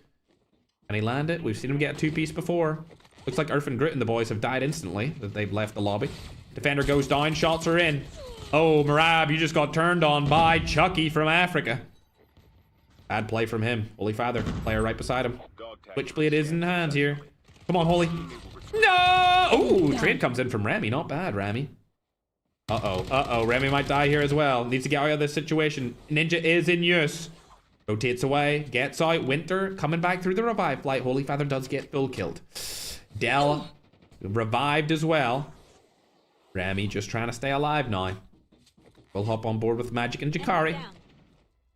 Engaging the enemy. Taking shots at a different roster here. It's KTT. Ooh, Magic gets turned on by a shotgun. To be honest, I'm not surprised. That little one pump tasted nice right there. That's 2 kills on the board for the boys of Team 7. Zenith Eternity might get into a little bit of a fight. They are against a fairly unknown roster here. This is Africa combined with Venezuela. Great accuracy from Necro. Fund is rushing in right here. Unfortunately, one of their players do get taken down. It's going to be Low-Tex, their MVP of the tournament so far. Oh, the overload has been put down. This is an amazing ability to have late game. This and Hacker really changes the game. If you have this, Hacker, a Defender, and a Smoke Bomber in late game, I mean, it's unbelievable. It's definitely a different strategy than what we're used to. But it does work. 4 eliminations on the board here for Zenith Eternity. They could go up in this leaderboard, but they're going to need an amazing game to make that happen. And I don't know if it's likely. We're going to go into Ashina Esports. They got through to the finals based off of an African team pulling out. We try to include Africa as a continent as much as we possibly can inside of these tournaments, but a lot of the biggest creators from over there just aren't interested in representing their continent. A lot of the smaller creators from Africa are, though, and they're trying to make a name for themselves, as we just seen from players like Dell. and the Kuro boys. Doesn't look like Swayze sees that player, but there is a guy right above him. Viper Esports pushing in from behind. Might be able to get a little third-party peek on him. They have spotted him. It's going to be Delina. Could get a free kill on this. If they calm it correctly, they will kill him. There it is, calmed perfectly. 3, 2, 1. Everyone shoot at the same time as Holiday picks up the kill, but it could have gone either way for anyone on that team. That's the Redmond roster entirely eliminated from game number 6. Going over to another qualification team. These guys have been struggling. Keep in mind, if you're interested in joining, or you have a team you think could make it through the qualifiers and play against the very best and biggest players in the world, you can join the Discord server. We have a Discord server for the qualifiers and then a separate Discord server for the finals and the video series. If you're interested in being a part of the $25,000 video series, make sure to join the server as well. And we'll vet you, check you out, and then give you permission to join that $25,000 YouTube exclusive video series. But if you want to join that or a future $10,000 tournament, that link in the pinned area of the YouTube stream is where you need to go. If you're on TikTok, click my TikTok bio link and it'll take you to the Discord server as well if you want to play in any of these future tournaments. Keep in mind, you have to go through the qualifiers first, and the qualifiers are not easy. Definitely not easy at all. We've seen some of the best teams in the world struggle in the qualifiers. Like players from TSG struggled to get into the finals this time around. Of course, TSG is no longer a team, so rest in peace to those guys. 4Kings, yet again, leaving their drop spot with no kills. I'm starting to think that, you know, not taking any fights early game might actually help them out significantly here. They're sharing loot. I don't know what the hell they're doing here. What are they doing? What? I don't understand. Are they just trying to, like, stay alive for as long as... Are they learning? Are they teaching each other how to get up on top of the rock? Oh! They're waiting for a fire sale. There you go. Oh, yeah. I'm just an idiot. I understand. It looks like they are looting up so much and not taking any fights that before they even take a fight, they already have a loadout. In fact, they have 2 loadouts. They have a loadout right in front of them, and then another one's dropping over to the side.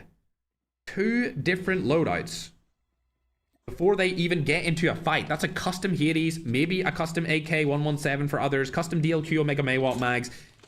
This is a strategy that we've never really seen before, and it seems to be working for them very well. They're not worried, they're not panicking about the fact that they have 0 kills early game. They did it last game. They finished first with 25 by the end of it. But for the first 2 zones, they never get a kill. A very unique strategy, and it only really works for them because nobody lands with them. Holy Father needs to get into the zone. I don't know if he's going to be able to do anything here.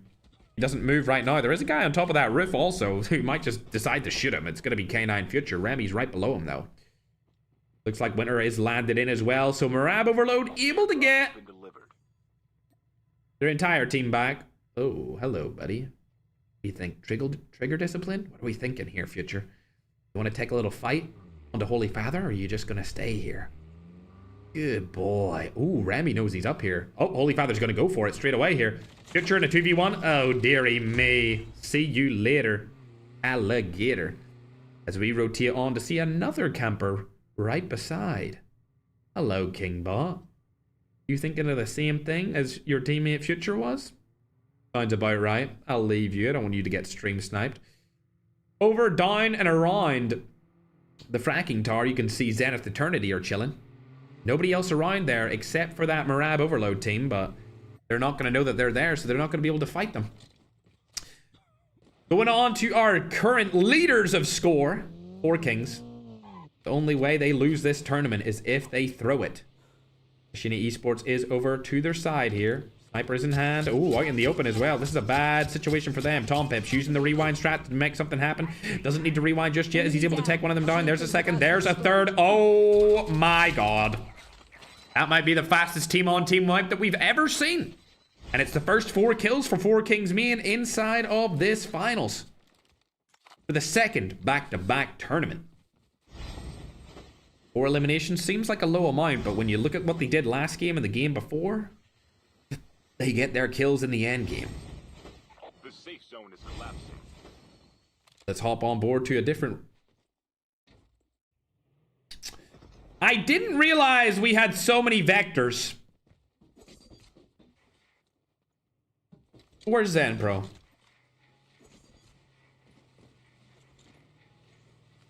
I can't even hear on this. This is amazing. I mean, they're center zone. 3 of them up on top of the satellite dish. They've spotted Magic out in the open. I mean, Zen, bro, if you land these shots, I might have to buy you a wig because you're bald. Either way, moving on. Let's check out Zenith Eternity, as they seem to be getting a lot of kills here. Now up to 8. There is a team right beside them, and there could be a third-party team landing on them here. Vector, as a fourth party, is up on top of a tree right now, too. Who was it over there? Ooh, it's Topo's roster. That's not a good team to fight whatsoever. I'm going to hop on board with arguably the best camper that we've ever seen in the history of the game. Holy, what a god tier camper here, ladies and gentlemen. A wild Vector camping in his natural habitat. The 2025 best team rotating right past him. While that's going on, these savages have not spotted the other team on top of the satellite. And it looks like the natural predators are hunting them down, as Magic has moved up the other side of said satellite. Zenith Eternity now deciding that they want a little bit of this action. 4 players rotating in as fast as possible. Looks like Fund is the closest to the other team. Let's check out where they're at. All 4 of them still alive. Trying to stay on the high ground, but I mean, just look at that. All 3 of them still up here. Unbelievable scenes. Crush doesn't even know what he's doing. This guy's a multiplayer main, trying to make a name for himself inside a battle royale, and I mean, he's hitting people with cars. He's hitting them with the cars and not getting killed. So that's something. Oh my god, this actually might work here. A Zan Pro got a kill onto somebody else. We're getting targeted from above on that satellite dish. I can't believe it. If this was like a really good team, this might have actually worked. Oh my god, look at the distance. Oh, it's 4King's main. He could possibly third party and ruin their entire game here. Possibly. It's definitely not going to happen, though, because he's bald. Unfortunately for him.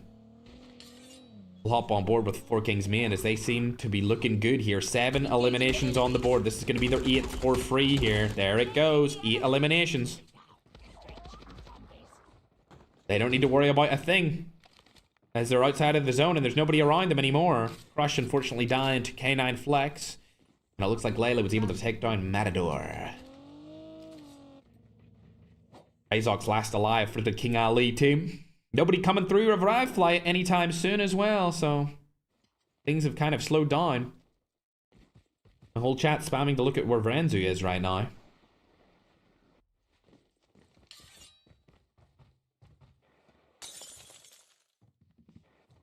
What, did he want me to join him? Did he want me to join him in the bath?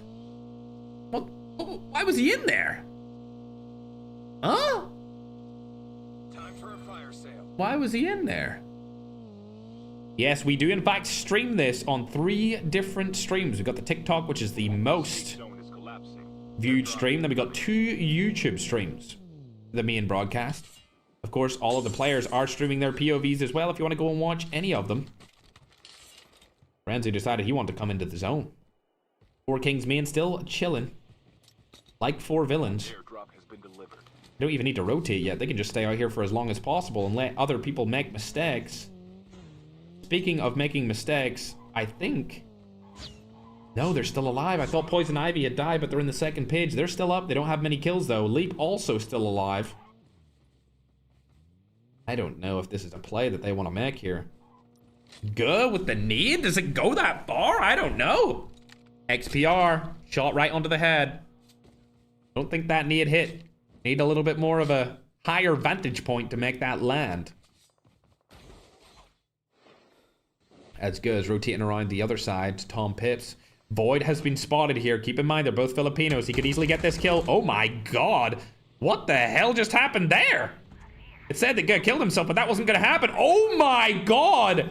Tom Pips, last alive. He's going to die outside as well. Oh, he got the tag. Oh my god. Leap could play spoiler here. They could definitely play spoiler. Somebody needs to take him down. Tom Pips, outside of the zone. Leap, if you want a chance of winning this tournament, you need to kill Tom Pips right now. Not gonna happen, I don't think. Guh doesn't get back. It looks like he's fully dead. Supposedly. Tom Pips outside of the zone. There's no placement points here for these guys. Not gonna lie, I love 4 Kings, but I'm low-key hate watching right now. I want this tournament to be closer than what it is. And standing outside of this zone, does he have a medic plate carrier? He does not. Oh no. He gets in, but is he gonna get targeted? 6 HP left. Leap, you're number 2. You need to kill him. You need to kill this player right now, Tom Pips. He's literally 50 HP. Oh my god, Tom, I can't believe this. I actually can't believe he's still alive. Nah, he's dead. No, there's no way he gets out of... Oh my god. Oh! Oh my god! And he dies to zone after griefing the number 2 team. I can't help but commend him right here. Go gets back through the revive flight. The final revive flight, might I add.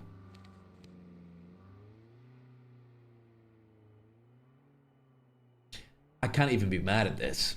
I mean, look at this. Like, what? Bro. You can't even see him. Hello, if anyone has my stream open, goes camping in a tree. Just shoot all the trees. Just shoot all the trees. He's camping in a tree. If anyone has my stream open in the game, he's in the tree. What the fuck? Nobody's gonna be able to see him. He's middle zone. He's literally gonna get like 5th place. He's gonna get at least 5th place. At least. This is raps. Like, literally, he couldn't have landed in a better spot. He could not have picked a better place to land here. Can't believe it. Unbelievable. Hello, Poison Ivy. The tree right there. Shoot the tree. I don't even know if you can kill him. Can you even shoot through that tree? I don't know if you can kill him. I don't think you can. I think he's invincible inside of that tree. It's not against the rules to camp in a tree, chat. Shot's gonna go down from Poison Ivy here. Leap still have 2 players alive as well, but they don't have that many points. SMRS used on the rebar. Gonna be able to knock one of them. Looks like they could get third party from above there as well. Third party's not actually gonna help them out at all. They're gonna be able to take all of those kills for themselves. Poison Ivy, the only team in this competition that can take them down other than Leap. If Zenith Eternity had a pop-off game here, then maybe, but it doesn't look like they did. Viper Esports are, though. It seems like the middle of the pack teams are all just stealing each other's kills and they're not able to catch up to 4 Kings. Guh has now clutched a top 10 finish here just because he's camping in a tree, so that's an extra 2 points. Here comes the 3rd point. 3 extra points here for Guh. Inside of the tree. I mean, this is phenomenal. This is tier 1 gameplay. I love this. It's not a bad mechanic. Please. Oh my god. The number 1 team has gotten away with this. He's in the next bloody zone. He's in the next zone. I can't believe this. I can't believe it. He sat in a tree and he has next zone in this tree. This is unbelievable, chat. I think he's invincible. I don't think you can shoot in this. I don't think you can shoot in that. God, don't move! Please, for the love of God, don't move. There's a potential here that he could win this. There's definitely potential as everyone is dying around him. He needs to, like, third party last. I don't even know what he needs to do, bro. I actually don't know. I don't think any of us know what he needs to do in this situation. Because, like, bro, everyone's knocked. He only has a pistol. He's going to get 2nd place because he landed in a goddamn tree. can't believe this. I actually... Oh my god. Like, I wanted the tournament to be close. And this dude's landed in a tree and extended his lead. Left. Getting close to 2 teams left. Getting close, yeah. Yeah, just you keep shooting that tree, dumbass. Yeah, you keep shooting that tree. Yeah, good job. Good job, guys. Good job, Activision. You're letting the #1 team in the competition sit inside a tree for 2nd place. Oh my god. Oh my god! I can't believe that worked. I can't believe it. They were gonna finish 10th. Maybe even 11th. And he landed in a tree and got zone, and they finished 2nd. He got them an extra 10 points. An extra 10! Because he landed in a tree. I can't even be mad. I can't even be mad. I'm pissed. God damn it. God damn it. I wanted it to be closer. This is so sad. Can everyone follow and subscribe? I can't believe that worked. I actually can't believe that worked. 0 kills. You know what? It doesn't matter, brah. It doesn't matter because he got 10 points as a solo. Nobody in the team helped him there. 10 points as a solo. What a goat. What a goat. Can't believe it worked, but it did. That's the best performance of a tree camper we've ever seen. Sorry, Vector, but you've been replaced inside of this tournament. The G is now the best tree camper, the best tree hugger. At least it's good for the environment. You know, at the end of the day, climate change, all this stuff. G, he's helping out the trees. Can't say the same about Poison Ivy because they just decided to shoot them there at the end of that game. But hey, Poison Ivy with a 16 kill win, not bad. 10 kills in 2nd place. I mean, what can I say? What can I bloody say, bruv? What can I say? There's nothing to say. Bro clutched. Got 10 points by himself at the end of that game. Good job to him. Further down the list, you can see Magic's team. Wow, 13 kills in a 3rd place. Not bad. Not bad at all. Then we've got Team 14 in there at 4th place. That's going to be Viper Esports. They're going to go up the leaderboard again. 15 kills and a 5th place there from Slayer's team. Good job. Oh, Slayer with the 9 kills too. Lovely jubbly, Slayer. That's going to give them a ton of points. I believe, what, that's like 20 points total. So they're going to stay up on the leaderboard. Probably be around like 97, get into the 100 club. If you go on to yesterday's leaderboard, you will actually see that... there was only 3 teams above 100 points. Today, it seems much more even. I think there's going to be the top 5 all over 100 points.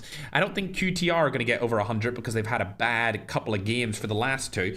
But we'll have to go down and see their kills. I think that's them down there with 15. It is. So they're going to go up to about 86 points. They might get up to 100 here. So there could be 6 teams above 100. So it's much more even this time around. I mean, even outside of 4 Kings. I mean, everyone's close.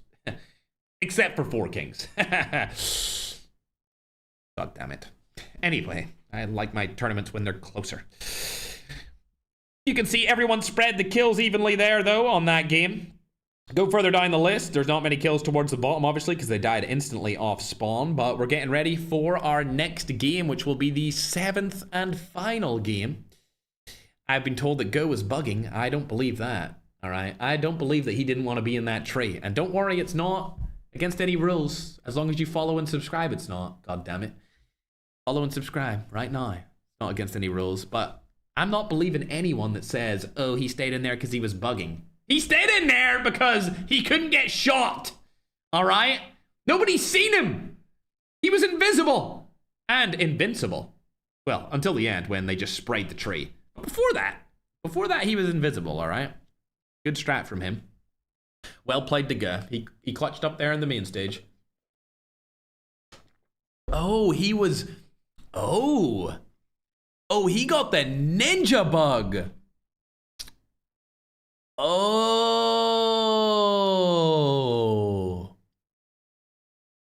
Oh, I see. W tree, anyway. I mean, at the end of the day, it's a W tree, isn't it, chat? Yes, it is. It's a W tree. Chat, nobody's banning him for camping in a tree, okay? Relax, TikTok. TikTok's like, bro, don't ban him. Nobody's banning him. We've seen Vectors camping trees for years. Do I ever ban Vector? I'm not going to ban Guh for camping in a tree. All these reasons. Well played, Guh. Can't believe it worked, and I'm pissed that it did work, but at the end of the day, it's night. Let's update these scoreboards and get ready to go into Game 7, which is our final game today, ladies and gentlemen. Game number 6 scoreboards are being updated. Will Four Kings finish it strong, or will they die instantly and leave another team having to get 40 kills and a win? I don't know. It'll be interesting, is it? I don't know. They might beat their record. I guess that's what we're looking out for. They need 23 points to beat their record of yesterday. And if they want to get up to 200 points, they're going to need to get 36 total points. The last game is going to be on Isolated, ladies and gentlemen. The last game will be on Isolated. Can't believe that. W tree indeed. Someone left the game before Slayer's team could kill them. Oh, that's interesting. Madman. Find out who left the game before Slayer's team could kill them. I'm interested on that. You can see the updated leaderboards on your screen, by the way. Poison Ivy are in at number 2. Leap Unbound at number 3. The exact same top 3 as yesterday. This time around, though, Zenith Eternity are right behind them, along with Viper Esports on 96. So every other spot is up for grabs, except number 1. Can't believe it. Can't believe it. Tom Pips is your current MVP. Super Jeff is number 2. Neroz is number 3. And Guh Gaming is number 4. After that performance, if I was to vote for an MVP, it would have been Guh. But the way our statistics go, Here we go. he gets points for surviving a certain amount of time. But he did get no kills last game. So that is why he's last on his team for MVP.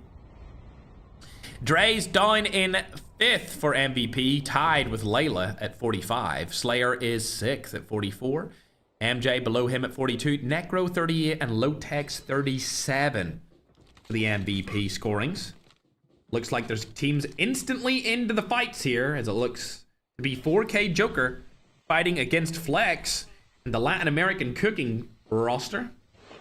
Able to take down 3 of them straight off the bat here. Ooh, Slayer's coming in with a third party. That's unbelievable. I did not expect that whatsoever.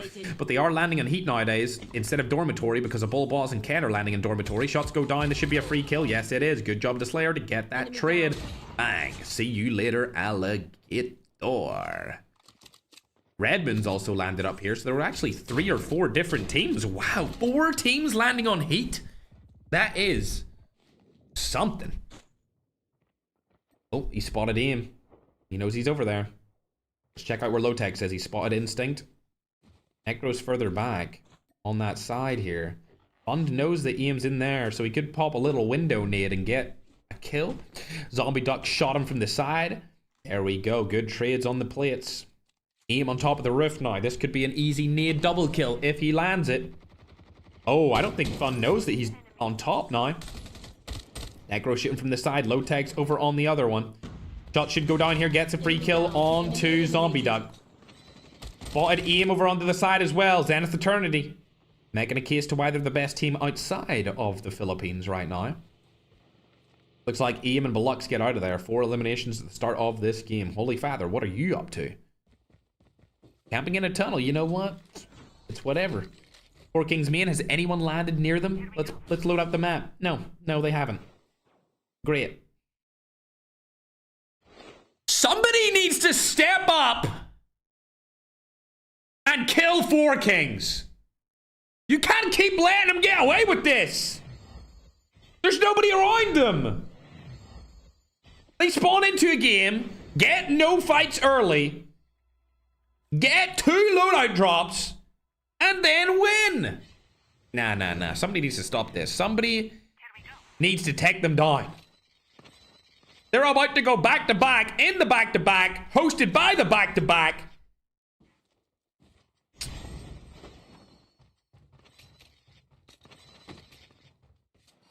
Put me in, coach. I'll do it!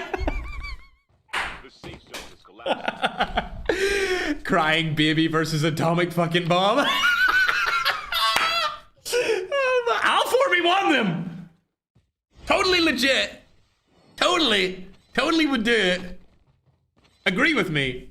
I got it in the bag. Yeah.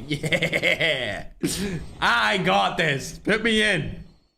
I don't know who's gonna host the event, but put me in. Maybe I'll kill them and then I'll leave and host it.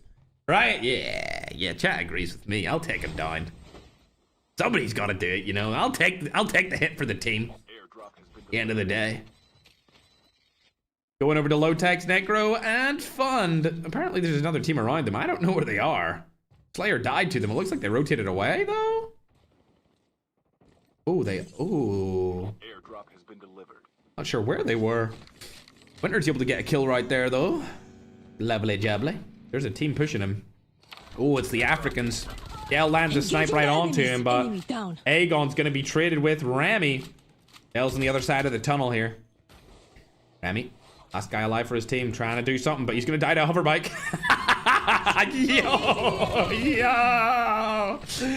Oh, man. One 4K roster does so well, and the other falls flat on their face. R.I.P. Dell trying to rotate away. SMRS not going to kill him. Does target him, though. Does land a little bit. Lex and the boys have died early here as well, so they're not going to finish today strong whatsoever. 4K main is high MS. Really? Really? Hey. Maybe we find out a way to nerf them.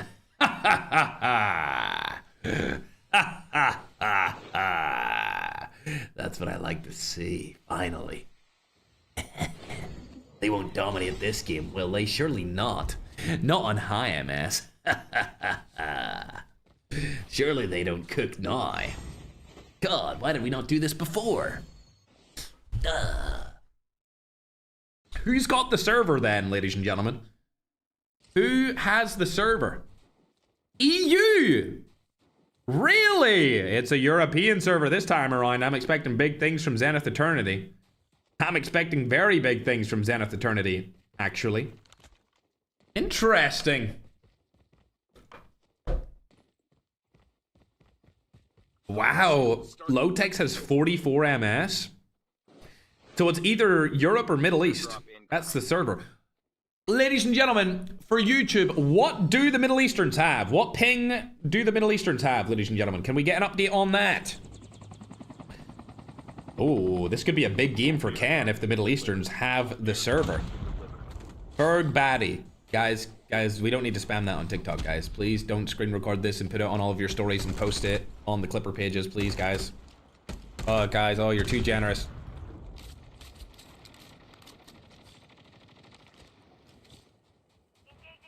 Holy chat.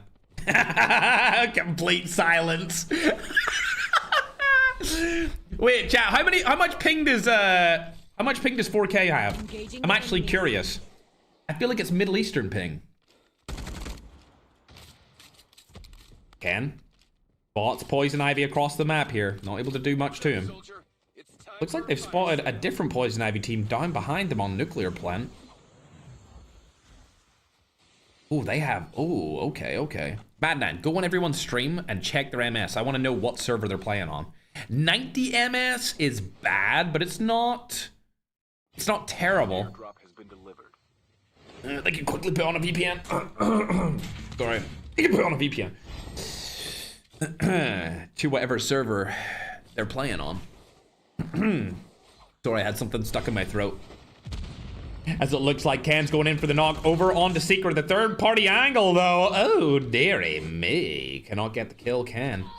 Getting shot from behind. Layla from the Philippines, still applying pressure, even on 100 MS here. As Luth, who has the ping, isn't able to do much. Loading, trading back. Gets Layla with the nade.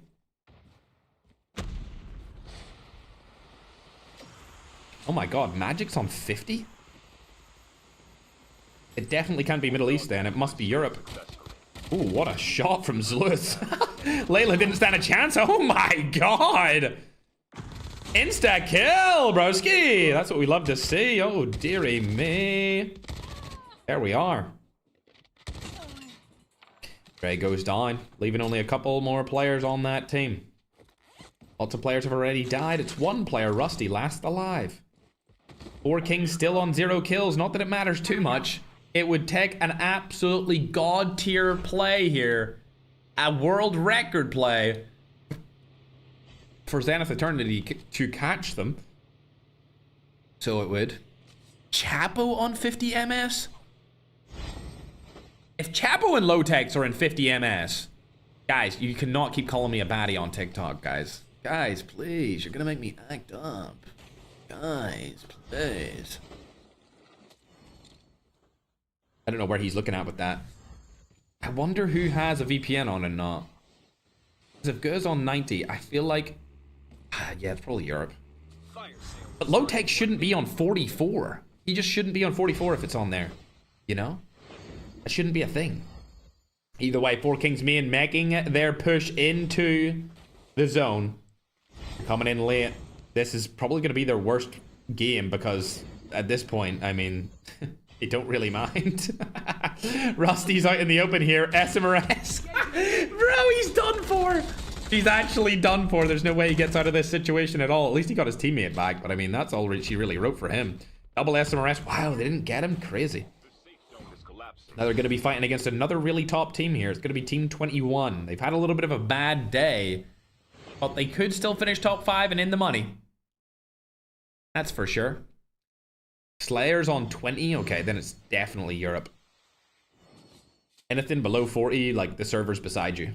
Pretty much. Let's go and check what they're up to here. They've got 9 eliminations. They're going to skyrocket up this leaderboard. I'm sure of it.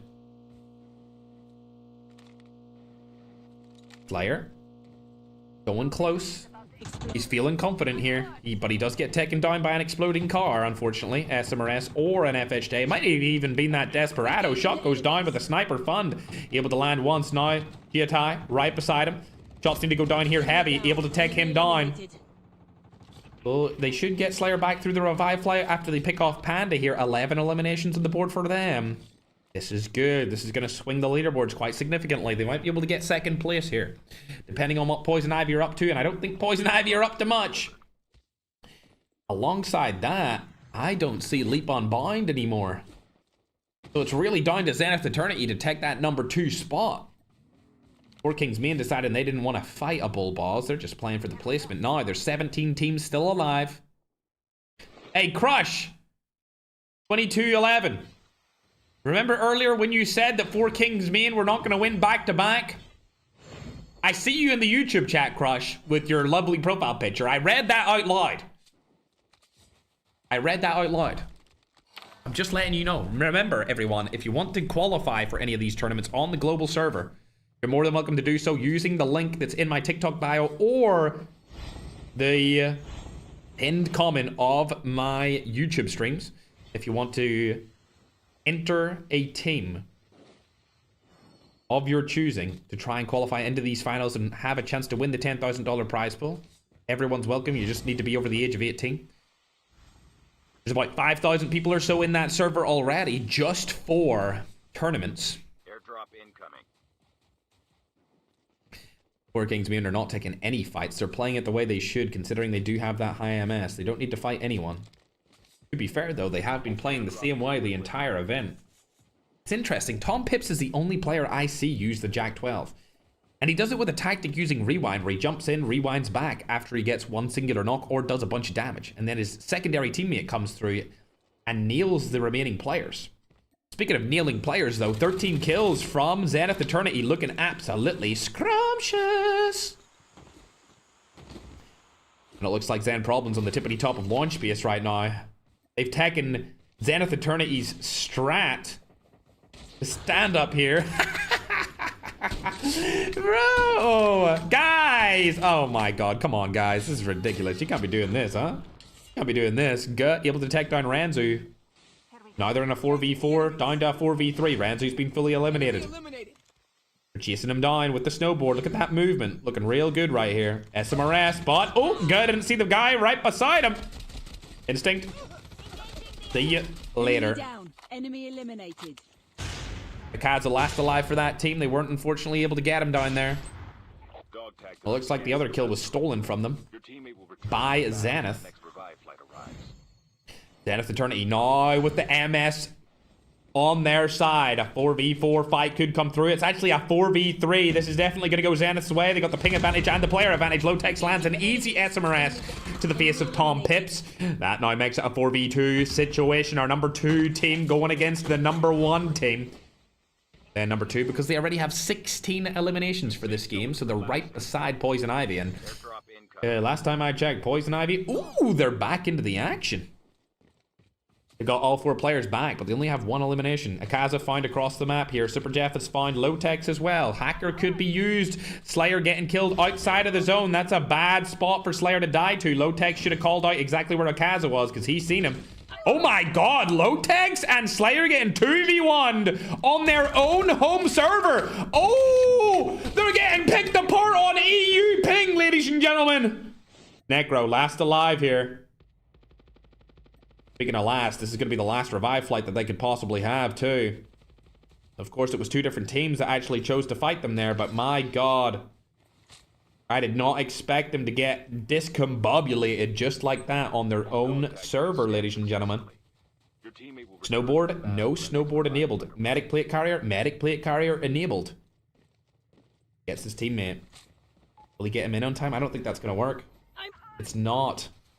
That's bad, because now his teammate can't get that tag either. 4K main make it into the zone. Zenith Eternity are going to be struggling here. Only 3 eliminations, but it doesn't matter. They have such a strong lead. They just need to stay alive, and they've confirmed the victory for everyone in the Philippines. Not only that, but for everyone in 4 Kings. All rooting for the best team that we've seen in quite some time. I know 4K Synth is grinning ear to ear. I bet he is. I bet he's got a little grin on his ass. Yeah, you're goddamn right. Speaking of that, I think there's a lot of people watch partying, but I don't know who. I think Senorita Bree, Fright, Synth, Balor, Cod Shackrock, and Arvin Gaming, I've been told by production, are watch partying, so much love to them. But I know my boy Synth is grinning right now. He's like, he's like, easy peasy.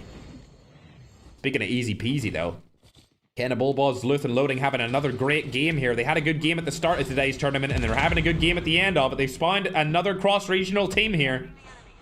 Ken goes on the back. They've got players in the front as well. Ali using his rewind to get out of that situation. Can he go for it? Might actually jump down on Ken here and get a kill on him with that terrible accuracy. Spot Zombie Duck over here with the Hades, also landing a couple of shots onto him. Badr Ali gets out of the fight entirely. And looking to make something happen here. Use that snowboard boost mechanism. The top on over to Loading. He's also over there with the snowboard. Thoughts on banning snowboard for a tournament, chat? Let me know. Thoughts on banning snowboard for 1 tournament. And still looking around for Zombie Duck here. There's only 7 teams left alive. There we go. Zombie Duck dies. He has been eliminated along with Redmond's team in the entirety. Necro dying outside of the zone again. Zenith died early, even on their MS. An unfortunate game for them, and it looks like the Philippines are still staying alive. I mean, the Philippines are all on 100 MS inside of this game. Poison Ivy's still alive, along with 4 Kings main, so the excuses really cannot be made at this point from any of the other regions, as it's still the top 2 teams left alive. I thought Zenith Eternity might take Poison Ivy down from the 2nd place, but it's not looking likely here. Tell you who might take them down. The other Philippines team being 4K. Ooh, that's exactly what's going to happen. As Gur lands a couple of shots onto 2 different players there, but Zluth able to take them down from the side. And there we go. Gur's going to go ahead. Possibly die here from the side. Yes, it is. A Bullball is able to take him down, but the kill might be stolen.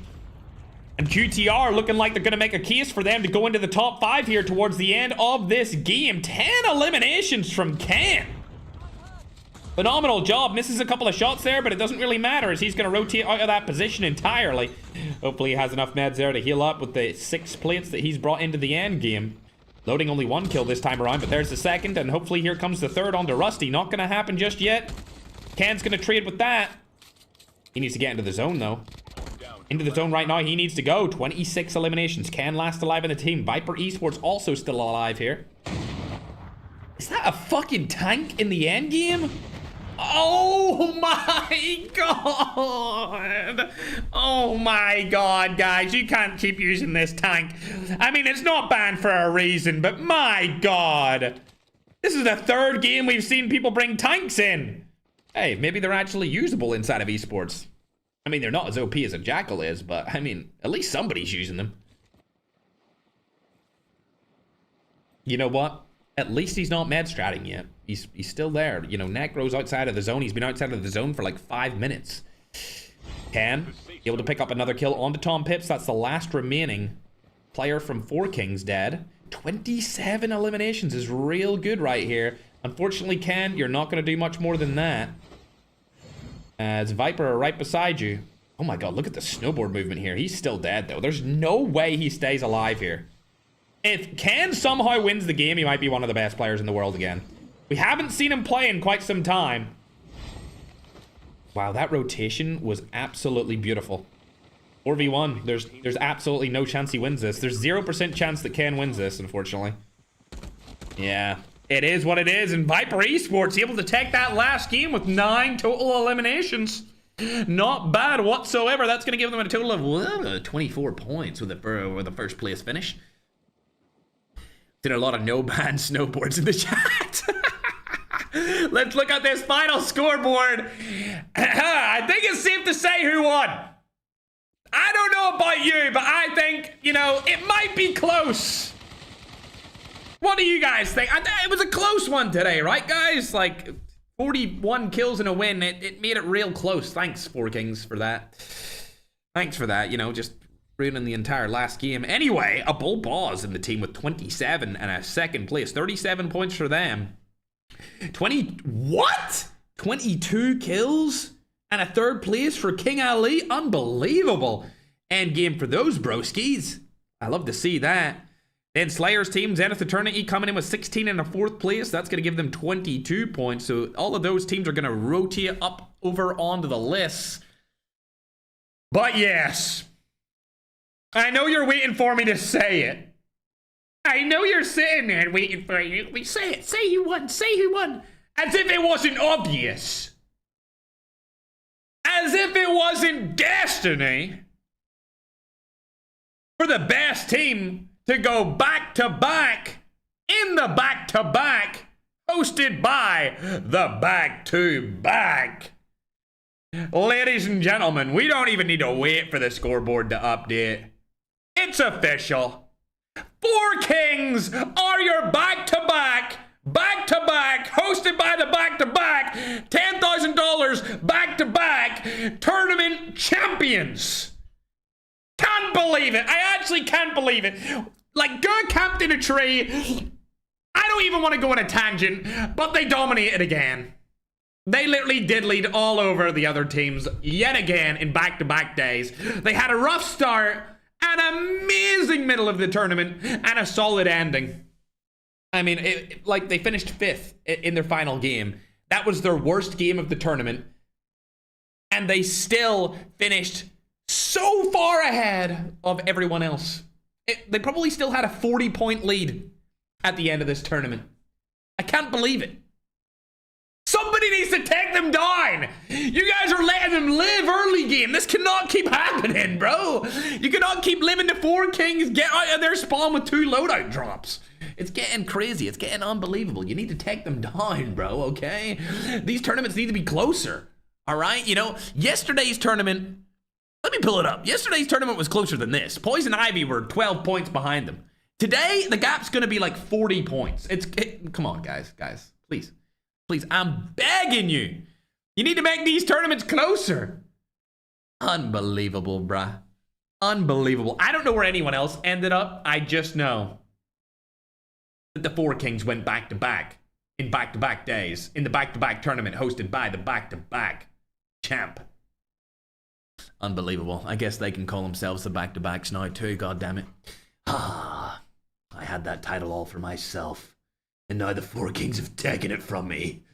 We're getting the rest of the scores tallied up right now, ladies and gentlemen. Make sure to follow and subscribe if you haven't already. We're hosting another tournament for $10,000 soon. We'll have an announcement about that soon. Also, if you want to compete, make sure to click the link in the pinned comment or the TikTok bio if you want to enter your own team into the qualification stages, as we do stream those as well here on these channels. You just need to join the Discord server and make sure your entire team is above the age of 18. Go had to wait until he was 18, and as soon as he turned 18, the scene has never been the same. It has been absolute chaos. And for everyone outside of the Philippines, it has not been enjoyable. Of course, I'm sure the entirety of 4K are absolutely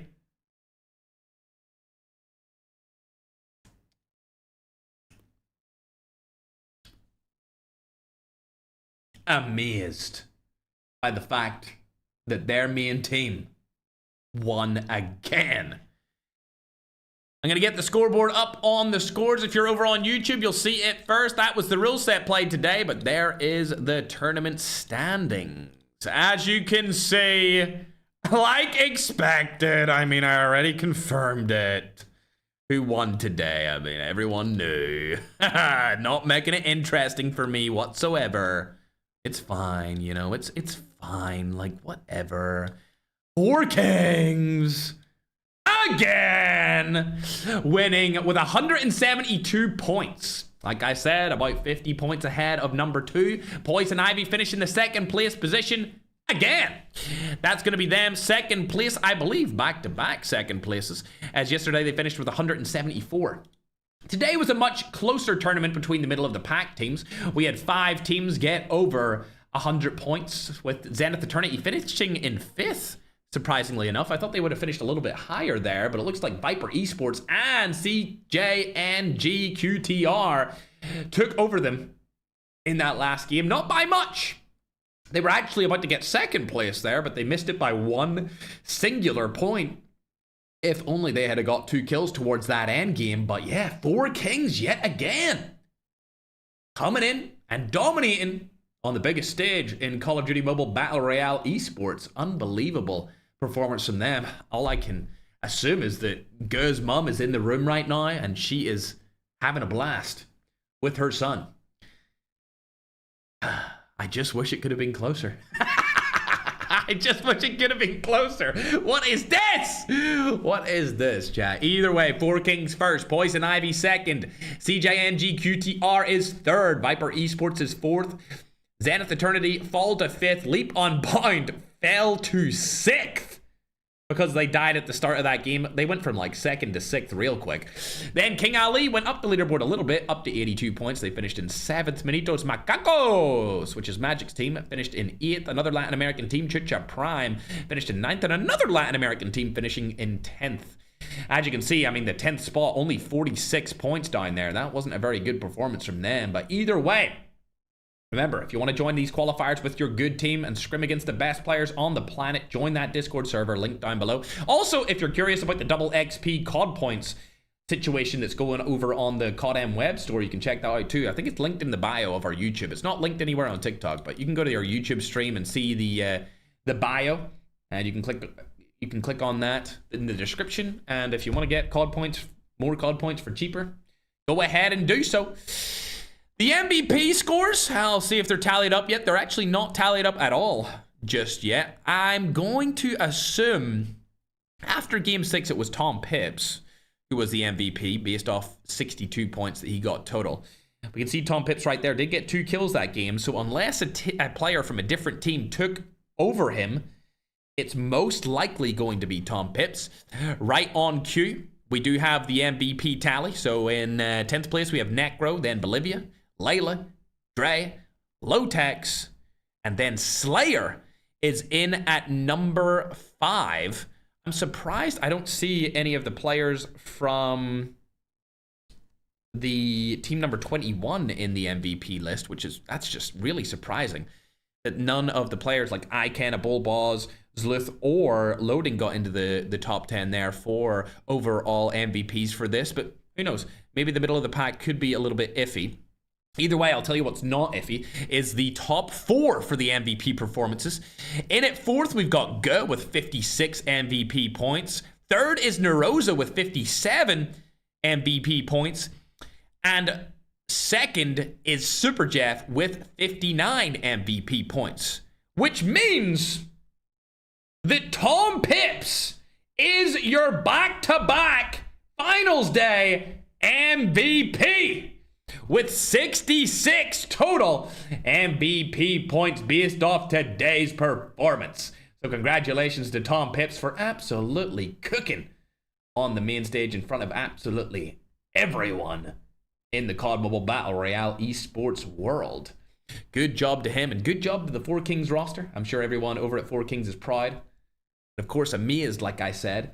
We'll have the graphics of that posted on the TikTok story after we finish today's stream with the confirmed top 10. We'll have to see, make sure that it is the confirmed top 10, but we know for a fact that Tom Pips is the MVP of today's tournament. So congratulations. And of course, congratulations to 4K. If you're new around here, make sure to subscribe and follow. Also to all of the watch parties, follow them too, alongside the players that played in the competition. We couldn't do it without them, and we couldn't do it without you guys. Thank you for watching today's tournament, and thank you for supporting the back-to-back events that we decided to host this weekend. $20,000 gone just like that. Sorry, COD Mobile. Apologies, CODM. I mean, you can blame me, I guess. Either way, make sure to join the Discord server so that you can stand a chance to go against the very best. We're going to be doing much more qualifiers for future tournaments, and there will be many more qualifier teams that can make it into the finals in future tournaments as well, to make sure that these tournaments are as fair as possible. With that being said, it's been your boy Ferg. I've been part of the COD Mobile ecosystem since the start, and we're still here to this day.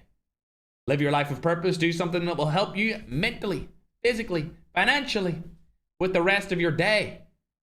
And I hope to see you again here very, very soon. Much love. Congratulations to Four Kings and all of the teams that played very well inside of this competition. Of course, if you followed and subscribed, I love you.